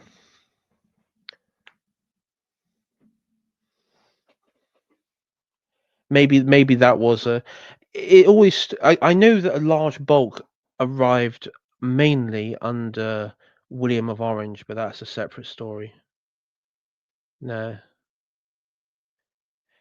I'd need to look into that actually in the book because it does seem out of character that the way that it's described by quite a few people on our side with Cromwell, because being the sort of absolutist fanatic he is on that issue, it does seem a bit odd. I do wonder if there were other maybe it was like forced convert. I don't know. Of course, he died quite soon after, so yeah, that needs to be investigated. He, as a Jew, defined anti-Semitism as a hatred of Jews that is more than is strictly necessary. It's kind of an in-joke that if you get two Jews in a room, you got three opinions. They don't agree on very much. However, I must point out, and Yoram Hazony would agree with me here, that the nationalist Jews who want the likes of Europe, Great Britain, and America to have the same kind of model of national identity that Israel enjoys and that works have not been nearly as present in national conversations as liberal Jews. And this is why people who would like to blame Jews for multiculturalism, mass migration, and the desolation of Europe can reach for quotes by obscure rabbis or that one video from Barbara Lerner Specter and say, here, the Jews are behind everything. It's like, guys, if you're going to take center stage in politics following the atrocities of the Second World War, because you want to ensure the promise of never again is fulfilled, then allowing your liberal counterparts to run the show is only going to increase hatred of Jews and skepticism of Israel, because Israel exists as the exception to the rule. The left. This is the problem, though, Connor. It's not individuals, as we have discussed here. When I brought up the example of Israel Aid, it's not even just. I mean, you could probably even say this for just a rando charity group that happens to be made up of Israelis, but it's actually wing arms of the Israeli government that are doing this. It's not like, okay, if it was like an obscure like Roma gypsy in England was saying we're going to destroy every English person or something like mad like that. Yeah, sure, it's just some random crazy nutter. But when you have an NGO that masquerades as a charity that helps saves people, saves lives, and is flooding Europe through its borders with Greece and Italy, with from Africa and Asia. It's not an obscure individual that's doing this. It's a group, and it's been coordinated as a network with the government of Israel. That is your problem.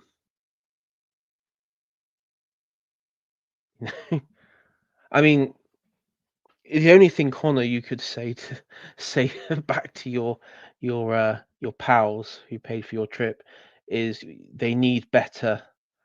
They need to better cover up their own dirty work. But yeah. Lesson, as Yoram Hazony writes in Virtue of Nationalism, of Auschwitz, that the West took was to become the European Union, was to become a self-flagellating non-empire to suppress national identity, a preference for people, history, culture, and to pretend that the blank slate was real, and to open their societies in the Karl Poperian sense to prevent racialism and state worship.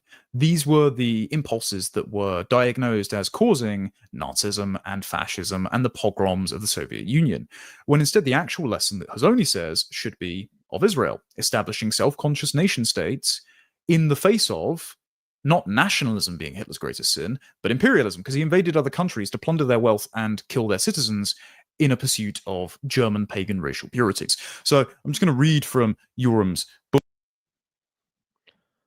I mean, his greatest sin was, ideologically rebelling against liberalism and Bolshevism. If we're being honest, the only reason that no one really minded Franco. Nobody really minded the regime in Hungary or in Bulgaria, or or the nationalists in China. I mean, it was because he created a political formula which rebelled against Bolshevism and liberalism, and also,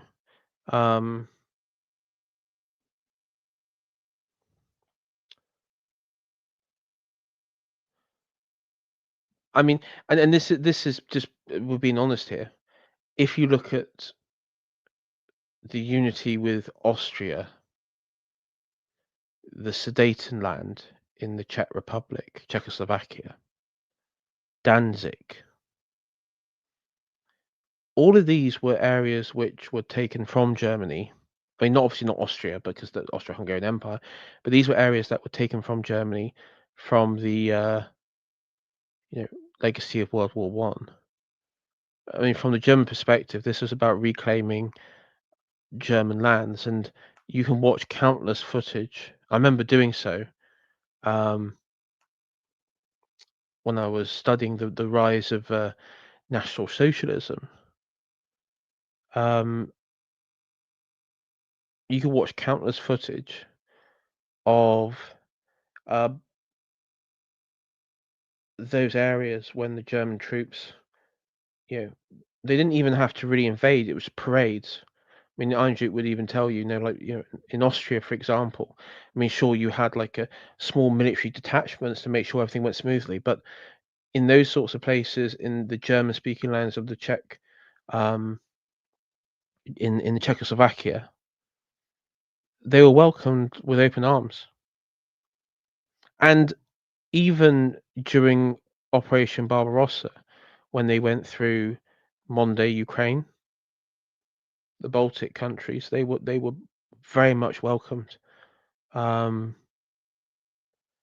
open arms.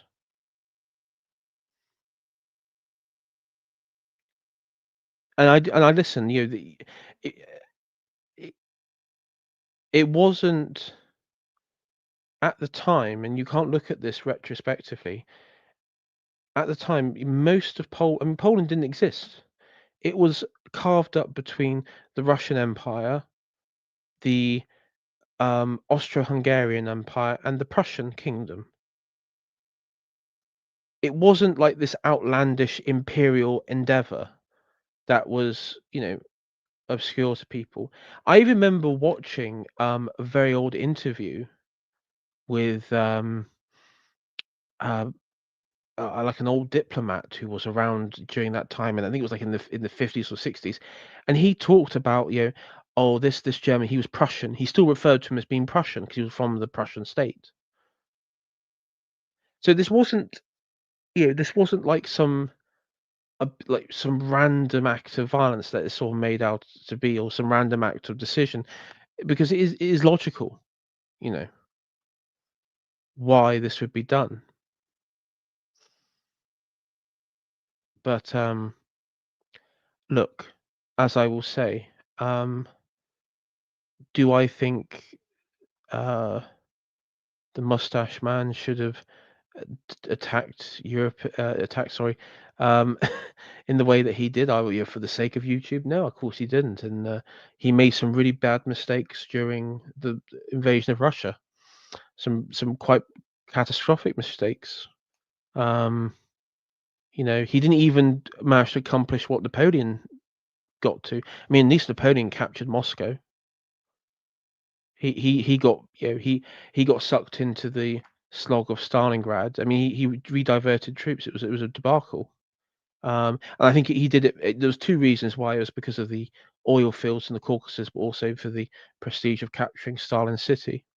You know, so ego played a role in that. Anyway, so I'm digressing here, but yeah. Book here, he says, here, then, are the two competing paradigms concerning the meaning of Auschwitz. Each is looking at the same facts. Both paradigms take it as a given that millions were murdered in Auschwitz by the Germans and their collaborators, that the deeds done there were utterly evil, and that the Jews and others who died there were the helpless victims of this evil. By the way, I think that this double standard is actually what's increasing things like Holocaust denial and third world Jew-spugging on the right, because they see this contradiction, with Israel being the exception to the rule of the post-war liberal world order. And they say, well, if Israel has nationalism and my country doesn't have nationalism, and if it's good enough for Israel, it should be good enough for me, and I want what Israel has, then Israel must have it at my expense, which means the Jews have taken it away from me, which means that the Holocaust was an invented narrative to deprive European peoples of national self-determination, whereas Jews get their own state. That is a ridiculous conspiracy, Connor. Ridiculous conspiracy. I will not tolerate it. And so it is through this circuitous logic that you get Holocaust denial taking root and increasing. And this is something that the Israelis are clearly worried about. So again, if you don't want to fan the flames of anti-Semitism, then it's probably wise to support national self-determination for the peoples of Great Britain, the United States, and Europe. But the dichotomy that Yoram is describing here is, how do you respond to Auschwitz? How do you respond to the atrocities of the Holocaust? How do you secure the promise of never again? Do you invent Israel, which is a state where Jews are the unquestionable ethnic demographic majority in their own country? Well, I mean, I think he's sort of skipping around the point here. It's not so. The fact is that what we're taught is that the Holocaust itself was a deliberate targeting of Jews and minorities that went against this is the narratives that we're all taught at school, right? That went against narratives of and the wishes of the National Socialist government in Germany, and they were murdered uh, in a way that was to exterminate them once and for all through gassings and everything like that. And it was a form of ethnic cleansing because it was done in a very mechanized, methodical way. That's what is taught, and that's what we're all taught in schools. Yeah, and that's why they talk about the German war machine, the German machine, and such. And I think the problem is not because and maybe there are some who are resentful of Israel because they get to have an ethnic state and we don't. But I think people on the left, as I say, and maybe even some on the right, is that it is ingrained that when you see ethnic cleansing, you do refer back to what happened with the Holocaust. When you had the conflict in Yugoslavia between the Bosnian Serbs and the um, the Muslim Bosnians, making up you know, that sort of diverse population, and like the massacre of Srebrenica and other places. The papers in the Western papers referred and compared it to the Holocaust, when you had camps, in like the sorts of internment camps that were set up, or holding camps. Again, was compared to concentration camps. Slobodan Milosevic was literally called Hitler in the papers. And the problem that you got now is with Gaza is it looks like that you're forcing and forcing and forcing this population in Gaza. Most buildings are destroyed and everything. When the left say it's an ethnic cleansing, it does look like an ethnic cleansing. That is the problem. And when you when um when you have an entire belief system which is based off of, never again, as you said, Connor, it it's people are more prone to point that out and to compare and use it, and it can be used against themselves. And I think what the problem that Israel's facing is that it's being used against themselves today.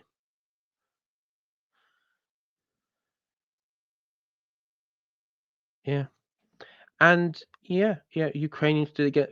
Listen, ethnic cleansings have gone on in other parts, in Africa, in Asia.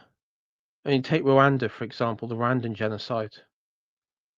Yeah, people were a bit, horrified about it, but nobody really cared because it's just Africans doing it, That's the sort of mentality of many liberals. They were like indifferent.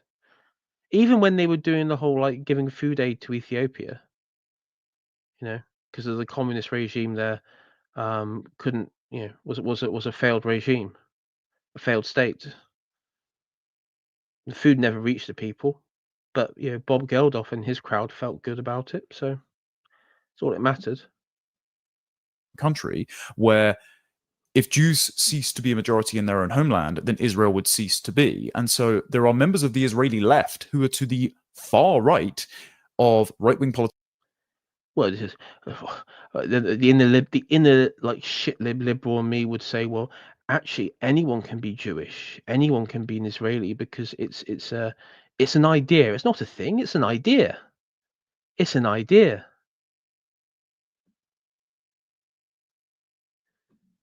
Being British is an idea. Being French is an idea.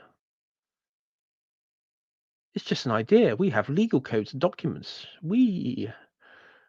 Politicians in Britain, remember, Reform UK, both Nigel Farage and Richard Tice, even though they've taken better positions on migration as of late, both said they're not concerned about demographic change and white Britons becoming a minority in their own homelands because they'll be long dead by the time that it happens. Whereas we spoke to leftists in Israel who thought it was inconceivable that Jews would cease to be a majority in their own homeland because they understood that Jews being a majority is the necessary precondition to the security of Jews in the region. So, yes, a people should always be a majority in their own nation. That people should be the only people governing that nation. There should not be a single foreign national, naturalized or otherwise, in a position of influence, either elected or in the employ of the state, because there are just too many questions about split loyalties to other countries, other faiths, other cultures, other families, to cast a shadow of doubt over their ability to effectively represent the demographic majority to whom the nation belongs, who preceded the nation, after whom the nation is named. And so, is Israel... Okay. And you went on a paid trip to Israel. You see, this is the problem, Clear Connor. It's like, there shouldn't be any influence, but the fact that you took the money, you did the trip with the conditions and everything, you are that influence now. You may think you've one-upped, but you have been the propagandized force, because at the end of the day, this video and in many other videos and works you do, it's about rehabilitating the view of Israel to British people. And so you're not putting British people first. In fact, this is about putting the people of Israel first. And that, my friend, is the problem. And that is the problem with the British right in a nutshell.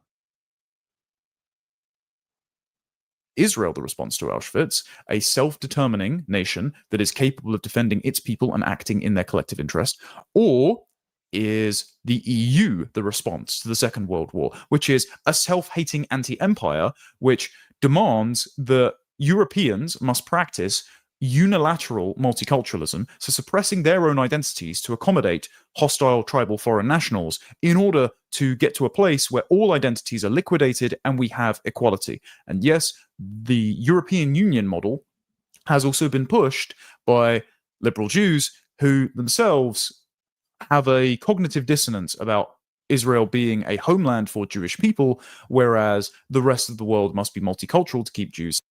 Oh no! Come now, come now. It's not cognitive dissonance at all. It's not. Take that really. What was the name of that fat actress that was in Harry Potter? What was her name? She. You know, every now and then, I'm sort of expecting to see that she's like passed on. But she goes like, as a secular Jew and everything, Hitler has changed our people forever, and he's made us like. They run excuses for each other, mate. They run excuses. Even the most secular liberal ones has a even that um they have their own preference for each other. They don't talk ill. Yeah, that's it. Miriam. Yeah, that one. Yeah, the foul mouth one.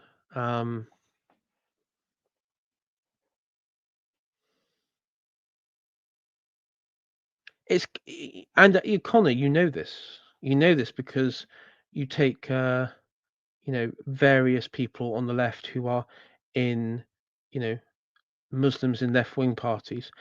At home, in their homeland, they are back in Pakistan, Bangladesh. They are very very right wing traditionalists, socially conservatives. But here they join up with left wing groups because they it isn't a contradictory because left wing groups give them power. They embolden them with power and with their group in Britain. They don't really care about the LGBT, gay, tranny stuff as long as that doesn't infringe on them. In recent years, there have been elements where it has infringed upon them, and so you had this sort of awkward relationship and confrontations. Recently, with the Labour Party, this has been over Israel Gaza. That's been a problem. I mean, the only reason why Corbyn and Zara Sultana and the others tried to form a party wasn't because of some internal difference happening within Britain. It's because of that foreign conflict. The rise of the Green Party, same thing as well. The resurrection of the SNP in Scotland, and and in support there, largely down to Israel Gaza. So this. It's like traditionalists at home and lefty away. It isn't a contradiction. You safe. And it is that double standard that I think is increasing anti-Semitism because of the perception of hypocrisy from the nationalist right. And it's not all nationalists on the right, and it's not all Jews pushing this. However, this is a real phenomenon, and it needs to be addressed. Otherwise, you're just going to get further hostilities. And if you are concerned about this, and the Israeli government, given the amount of money that they've poured into NGOs and activist campaigns to combat anti-Semitism in the US, UK, and Europe, they clearly are concerned about it. Well, guys, that hasn't worked. It's actually made it way worse. I think that you might want to, snip the strings on the Anti-Defamation League, given they invented the phrase "a nation of immigrants," and call everyone from Donald Trump to Sydney Sweeney to PewDiePie a Nazi and an anti-Semite. So they've debased the currency of the accusation. I think you want to alienate those guys and instead uplift guys that think a bit more like Yoram Hazony, that say that if it's good enough for Israel, then it's good enough for England. Anyway, Hazony writes, but at this point, agreement ends between the two paradigms. Individuals looking at the same facts by way of these different paradigms see different things. Paradigm A, Auschwitz represents the unspeakable horror of Jewish women and men standing empty-handed and naked, watching their children die for want of a rifle with which to protect them. Or paradigm B, Auschwitz represents the unspeakable horror of German soldiers using force against others, backed by nothing but their own government's views as to their national rights and interests. So in paradigm A, it is a tragedy that Jewish people did not have a state and the means by which they could secure their own demographic and cultural future across the generations. Paradigm B says that whites are uniquely evil and a threat to Jews, so whites must be disempowered so that Jews are kept safe. And lots of Jews object to paradigm B, like Yoram Hazony, and think paradigm A is most sensible. And actually, that self-conscious and militarized nations dealing with one. Well, I'm really glad, Connor, that you got to discuss the future of my people, our nation, and everything. It gets to decide into you know, with your pals in Israel about the history of well the the paradigms of of Auschwitz, option one or option two, and you get to decide you know the outcome of that, and your pals can decide that outcome. One of the greatest tricks, by the way, the ADL use is they and this is if you were looking at the legacy of World War II without any prior knowledge or knowledge of everything else that happened afterwards, well, you would say the most obvious thing, well, okay, by this logic, Hitler, Germany, and the Axis were the ones that engaged in, extermination, trying to wipe out the Jews and all that sort of stuff. Well, France didn't. Britain definitely didn't. Britain fought against that. Same with America and the Allied countries. There was no event that took place where they tried to exterminate Jewish people during the war. And yet, in this sort of article, it is applied to all European peoples.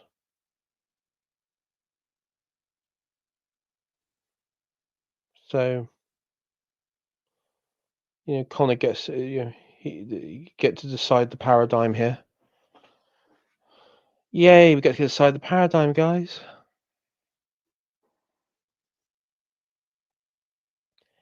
No, he wasn't. No, he wasn't Iron Duke. You had Jewish members of the fascist party in Italy.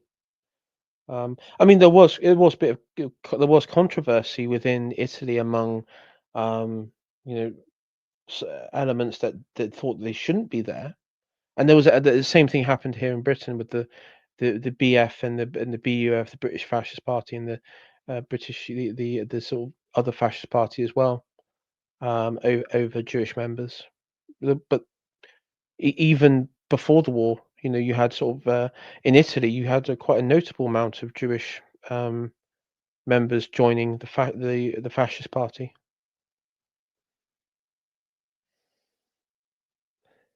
No, even Mussolini was controlled opposition. Ah. No, listen. I think that if you look at the origin of Zionism, it goes back way before, even before World War One. There was this realization by many that the peoples of Europe can't that there was no form of assimilation, and that was probably true. Historically speaking, that hasn't been successful. It's not been successful. It's usually resulted in them being chased around the map, ending up at various points in different points in time, having periods of good where they're tolerated, and then having periods where they're being removed. Oh, excuse me. Exiled. So yeah, that there is a sort of truth to that. Sorry, I'm sort of rambling. I'll get back to this. One another as friends rather than I might just do what Iron Duke said and speed. Let's get this over with. Operating by a double standard is the only way by which we will secure our national futures.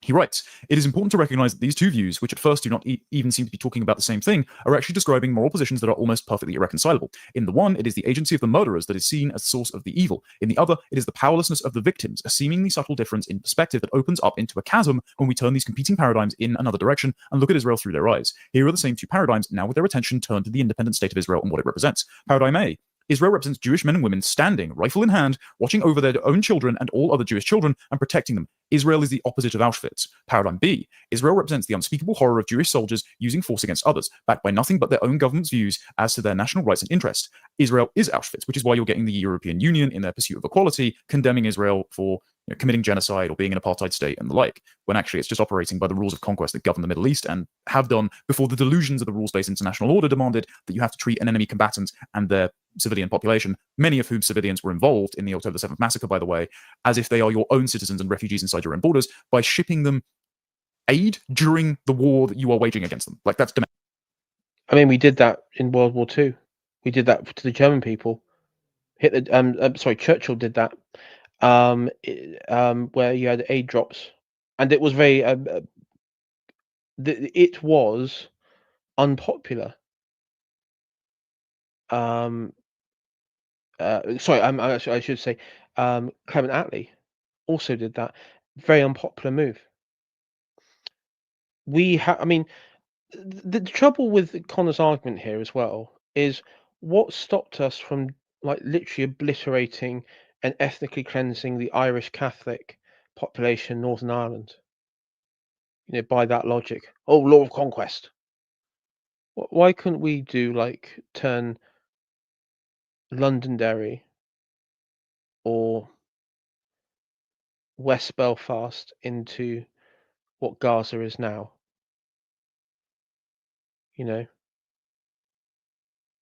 Blow up, every single British person that was killed in the bombing. We take out 10,000 Irish.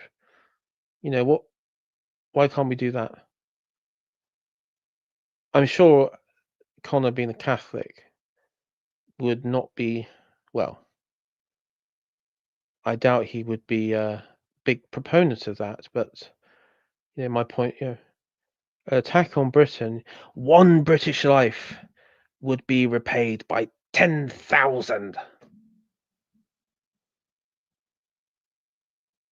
That's demented, right? So if paradigm A is good enough for Israel, then paradigm A should also be good enough for England and the United States and Europe. And it's only our treacherous leaders that are holding us back from that, and therefore nationalist Israelis should be encouraging their likely allies in the UK, the US, and Europe to say, guys, why don't you just copy our model? Be a self-conscious and proud nation. Recognize that your loyalty as leaders, your allegiance, is owed to the people to whom your state takes its name from. And so England should be like Israel. The US should be like Israel. Not a Jewish state, but a homeland for their specific ethnic peoples. They remain the unquestionable majority. They practice their religion. And if they so choose, they can befriend other countries, like Hungary, like Japan, like the US, potentially like Israel, if our issues don't conflict. Now, this is a sensible position.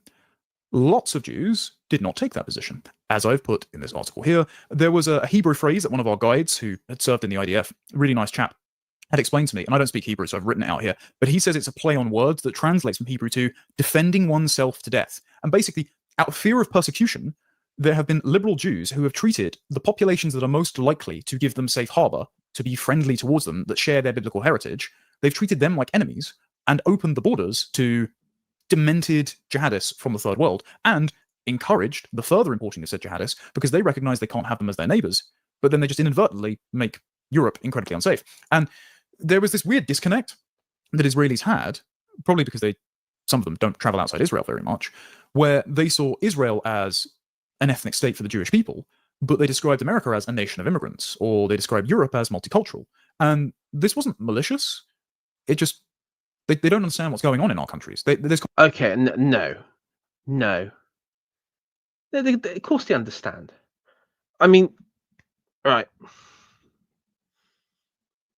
I'll be careful what I say here, but when you see, whether it be Israeli or American, Jews, Zionists, what have you, you've all seen like the clips where they go to Rome and they go to, like Trajan's Gate, and they like to do a middle finger up at the depiction of Vespasian and his son seizing the loot from the temple, destruction of Jerusalem, and it's like, fuck you, we're still here 2,000 years later, where are you? Okay. You have, and it does appear that there is there is like some form of hostility that emerges over time. We've seen, images of when nuns have been spat out in Israel. Sorry, the Arch of Titus. Sorry, not Trajan. Arch of Titus. I apologise there. You have seen, nuns been spat out in Israel. A Christian priest was being harassed by in the grounds of garden grounds of one of his churches. And look, that when it comes down to it, there is that sort of baseline hostility. If we're just being honest here, some of it comes down to well, and there is that, and this is what I got back to for the collectivized blaming of Europeans. That there is a collectivized blaming of Europeans for what the Holocaust and the the historical anti-Semitism in Europe, and they were moved about around Europe and the Arab world.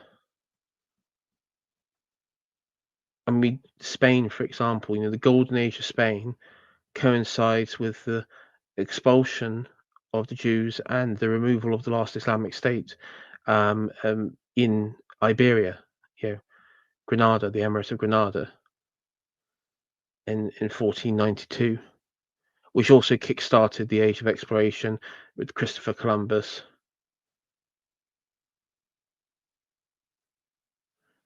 And the discovery of the New World. You also have like the various golden ages in England and France and what have you. So it does make sense how they can position themselves, how that can be positioned by those sort of figures. I don't believe, though, however, that Israelis they recognize that there is an idea of natives.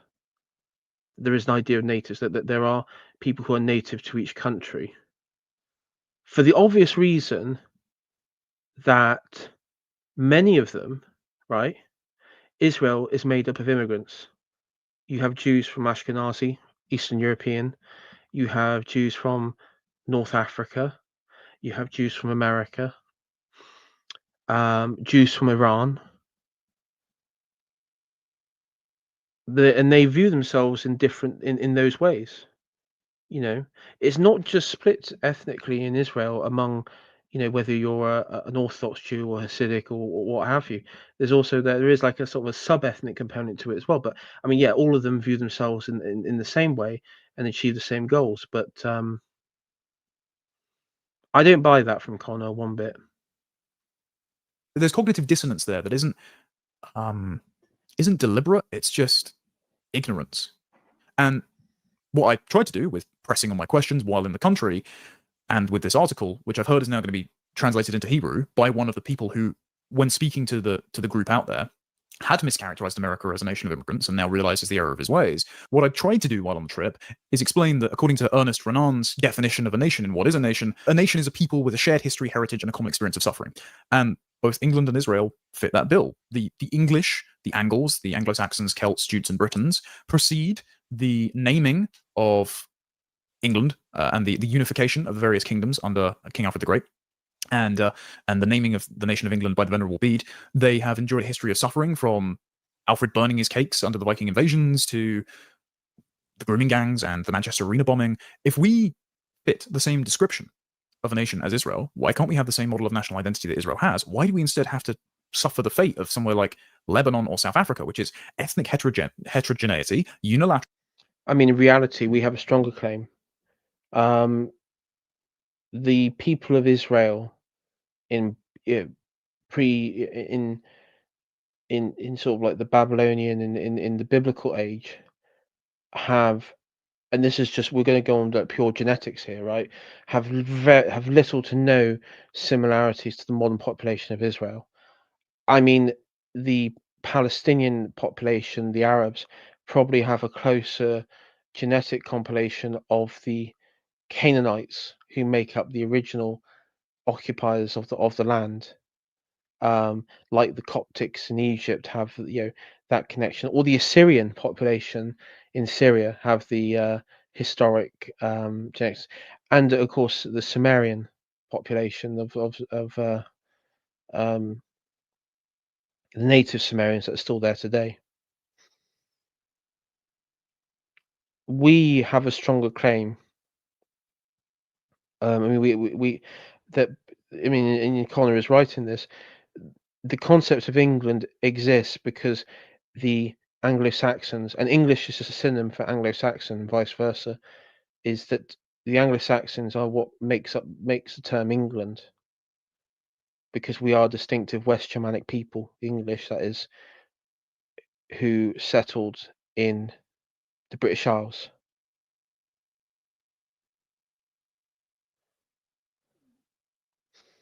Ein Duke just given us another example. The white government took in loads of Jewish. This is South Africa in the 1930s.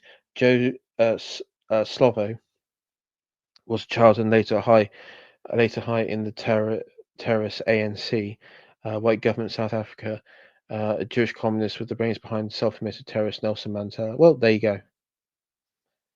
There you go. Mm-hmm. Lateral multiculturalism, rising Islamism, eventual civil war, and unspeakable atrocities committed against the host population because of their race and religion by imported hostile tribal minorities. Why can't we just do what Israel does? This is a question that actually shocked a lot of the Israelis that I was on the trip with, because they just never contemplated that they would be an example to copy. Instead, they just thought, well, they don't care. They don't care, and also it's not in their benefit. It's in their benefit for you to be constantly going on, same line as Tommy Robinson and talking about Islamofascism until the cows come home. Quite literally, in their case, until the cows do come home, the red heifer, to be example. well, we're just going to get on with what we do, defending ourselves against jihadist nutcases that we surrounded ourselves by, and we didn't think you guys would take any notice. And I think this is a perfectly reasonable demand of all nations to say, if it's good enough for Israel, then it's good enough for us. We shouldn't have a double standard just because the Second World War put a unjustified intergenerational guilt complex across all of Europe, including the nations that fought and defeated the Nazis. Because if you walk around England now, people have remarked, you'd think that they had lost the war. And it's because we're acting, or at least our leaders are acting, as if we did, and as if we have to punish ourselves. And we don't need any assistance in punishing ourselves. Thank you very much, Danny and Ram. Instead, that there should be condemned, and instead, we should be encouraged to model the same national, ethnic, and religious identity, the same muscular military, the same conviction in having children and building up our national economy for our own people as the Israelis do. And one of the ways that can be done is for those in Israel who are sympathetic to that argument is to drown out the delusional voices that, as one guide had said on our trip, one guide explaining the sort of persecution complex that some Jews have on our trip, said, it's easier for Jews to link up with the intersectional rainbow because they see themselves as a minority. In Israel, the majority asks, how do we rebuild this 1,000-year-old identity that is fractured in exile? In America, they think, as a minority, how do we make sure that whites don't kill us? That mistrust is unwarranted. Many Israelis see that mistrust is unwarranted. The ones that go to NatCon see that mistrust is unwarranted. So shouldn't we enjoy the same model of national identity as Israel does? Because otherwise, the double standard is... I mean, well, I'm glad I've done that. If I'm absolutely honest, Connor in this clip is pretty much, I think he's convinced me. He sort of convinced me at this point. Obvious, and it's going to cause Israel to have absolutely no support, allies, or friends in the West whatsoever. And I say all of this because we're going to do this anyway. Like, I have dedicated my entire career before and after I visited Israel, to having a strong, self-conscious England, to restoring our identity to the status that it was before the First and Second World Wars. So this is going to happen whether Israel is a fan of it or not. I am just saying that it's not going to be as scary as many of them believe. But we welcome the encouragement. We welcome the assistance, especially because when we do eventually. Well, I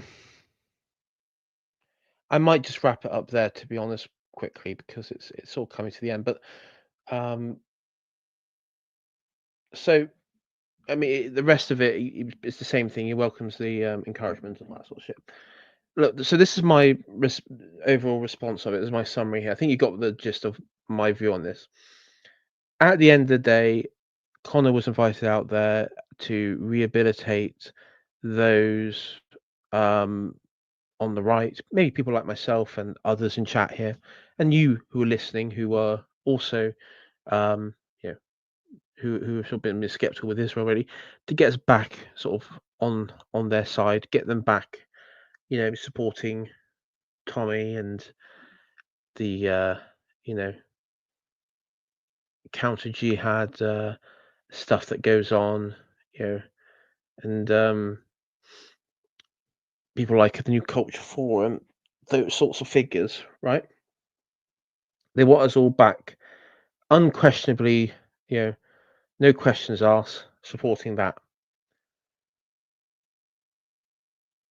And the way that he's presenting this, in a sort of very roundabout, weedy mouthed, dishonest terms, but at the heart, it's basically, please, Mr. Israel diplomat, government minister, and the Likud party, allow us to have sort of a wee bit of nationalism, and help us get that sort of wee bit of nationalism,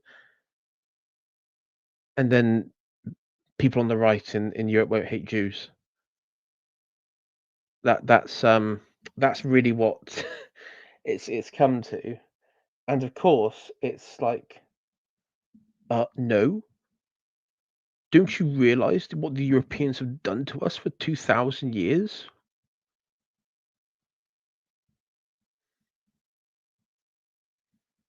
And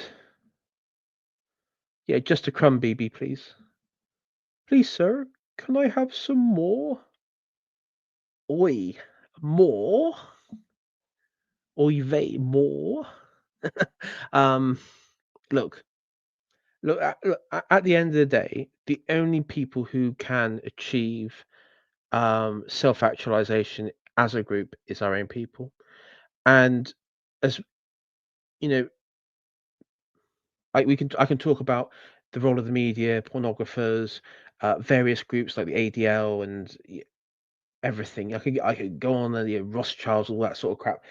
At the end of the day, the problem with this country is that we have liberal ideas that have devastated our people.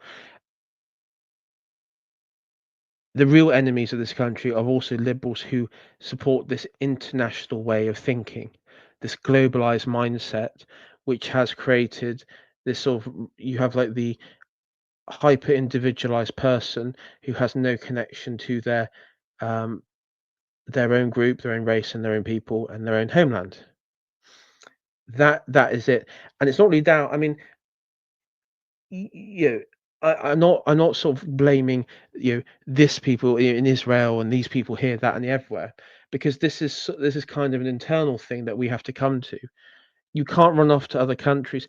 It's like you have the Homeland Party, and I know like some of their members would run off to France, and their leadership would go off on trips to France and Germany and stuff, and it's like, well, that's all well and good. You see how it was done there, but at the same time this needs to be achieved. All help really has to be achieved internally, and it has to be discovered internally.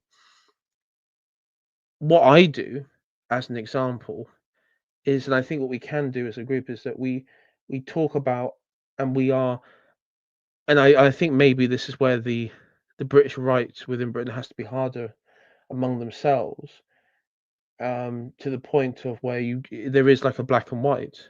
that there is like an absolute in this, and there's no exception and no deviation from this fact that there is a British people, there is an English people, there is a distinct ethnic identity. It is exclusive. It's not equal. It's not open for all. It is certain people. It is the people who founded this country, who built this country, who maintained it and built up a great empire around it. And we exist. We are going to rule this country. We're going to govern our civilization, and we're not going to apologize for it, for our ancestors. We're going to worship our ancestors, and we're going to worship, you know, that civilization going forward, and we're going to pray for those in the future. That is the mindset we need to get to. And if people in Israel find that objectionable and scary and wrong, or if people in America or anywhere else find that wrong, then we should not care, and we should not treat them as allies. We should treat them as enemies, because at the end of the day, if your position is to actively go against us, then you're an enemy. And I will say that black and white thinking is not an extreme position, because Margaret Thatcher did a monologue on this when she talked about the great religions. You look at Christianity and Islam, things that, particularly Christianity, they had an absolutist view, and it was at the end of the day, it was our position is the truth and the only truth. There's no deviation from that. Now that trail of thinking today would be construed as fascistic ways of thinking. It probably is in some contexts, but that is just reality of absolutism, and that's how power works. And many Muslims and Muslim creeds throughout history operated in that way as well. So yeah, I'd leave it as that. Any change happens within. We cannot rely on outsiders. That's a globalized liberal way of thinking, and you must kill the liberal within you to get rid of that toxic way of thinking. Everyone, good night, and thank you for tuning in.